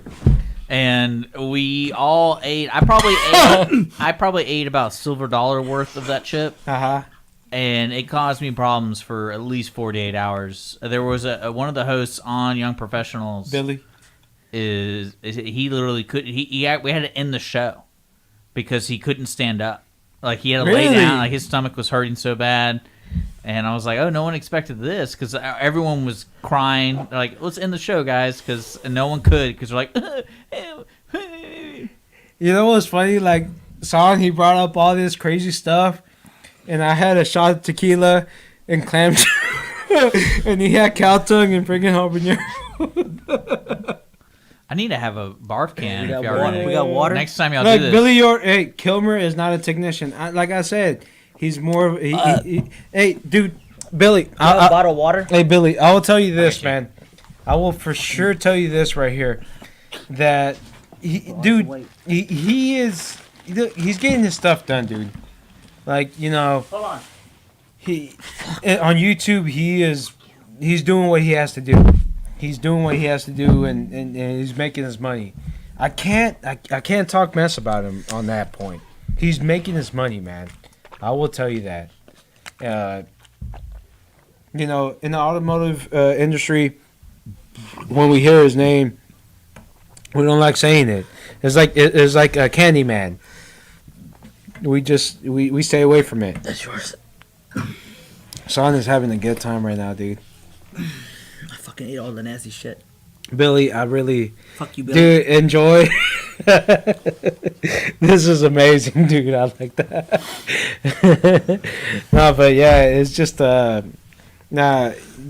I don't know, man. No, Dude, you can't get mad at no one but you know they're doing their grind. So No, you can talk. It's trash. you can talk shit. I don't give a shit. you have to chew 30 times Yep. before swallowing. I don't give a shit if you talk shit about Scotty Kilmer. Hate on him if you want. He's I- fucking making money. No, and that's what I said. You know, you gotta. Well, he know. hasn't blown up a car, has he? Like he gave advice and it was completely. Oh, he's fucking got Incorrect. millions and millions. No, I No, but I'm- no, I see it like an AutoZone person. You know, you get a code and he just tells you, "Hey, it might be this," and that's pretty much it. And Well, that's all what cars people. are different, right? That's what people want to hear. Cars are different, yes. That's what people want to hear. So you know, end of the day, because I'm not gonna lie, when I first started my videos, they're really technical, and people, a lot of subscribers were saying, "Well, I don't have those kind of tools. What am I gonna do with this? Well, you're a What- mechanic. What, am I gonna do with? Yeah, so you're not gonna tell a doctor, "Hey, I don't have a freaking what's it called to check for the baby. You know, I don't Ultrasound. ultrasound. Oh, Yeah, I don't have that. I don't have that. How am I gonna look for a kidney stone or whatever? You know, it's just that's our career. I know you guys are wrapping up, Yeah. but I want to ask this as a customer. Go ahead. What is a reasonable distance to find your mechanic? What do you mean? Be more specific. Well, like for example, when I purchased that car, it was over in Sugarland. Mm-hmm. But I've had that car. I don't go there anymore. But it was like I don't mind driving an hour and 10 minutes to take my car there, mainly because of the maintenance thing. But it was more of like if I have a mechanic and I trust them, what's reasonable? Oh, man, I'm too Dude, high. I'm gonna tell you one thing. I do have customers that drive an hour away to my shop, Yeah. but it's because of the customer service. Yeah. and so on. I would say an hour to 2 hours, depending on. 'Cause going through Houston's kind of a pain, but So not a lot of people that's actually following out might not be from Texas. They don't understand how big Texas is. Okay, 'Cause I'm from Michigan. Michigan, an hour is fucking long as hell. 10 minutes is long as hell. 5 minutes, yes, but driving an hour is normal. It is a normal commute in Texas. oh, I know, but I mean, like, because to me, when you like, if I'm looking for my mechanic right now and I'm watching this video, do you give confidence to folks saying, "Hey, it's worth driving an hour"? Depending on what you usually where you're at and how big that state is and what is your daily commute. To find somebody that can cut your hair, that work in your car, I would drive an hour. Yes, I would drive an hour because I drove an hour every weekend to Pasadena for for how long? Your wife knows this. We drove an hour and 20 minutes every weekend to Pasadena for the past for like 4 years straight. Okay, because we found something that we like. You know what I mean? Well, yeah, it's true, man. When you have something that you like and that you believe in, and you're gonna put your time and effort to it, you're gonna go over there, Yes. and you know that you're getting taken care of. That's end of the day, man. You gotta make sure that you're taken care of, and you know that everything's okay. But it's just, it's just, I don't know. Yeah. No, but at the end of the day, no matter if you find a good doctor, a good mechanic, a good barber, a good stylist, a good whatever, and he's not states away and he's an hour away, I say an hour is worth the commute to get shit done right. You know what I mean? Because you don't want it to fuck up, man. An hour commute is right to go find and get it done right. Okay. But Oz, I just want to say thank you so much for having me on your show. I really appreciate it. Thank you to your audience Hey, for accepting me. I want to thank. Hey, Dick, I want to man. say fuck you, Billy, for No, don't say that, Billy. I love you, man. You always put good comments, man. You make my day. You know Billy? Yeah, he always comments on my videos. Thank you. Billy, I don't hate you, bro. I love you. I hate eating the habanero. No, but I will tell you one thing, man. I want to thank Dick right here for letting. Shout out to Dick and Yeah. shout out to Lone Star Community Radio, guys.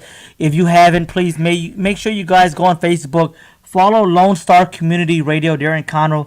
They're the one that is actually providing the whole studio for Oz.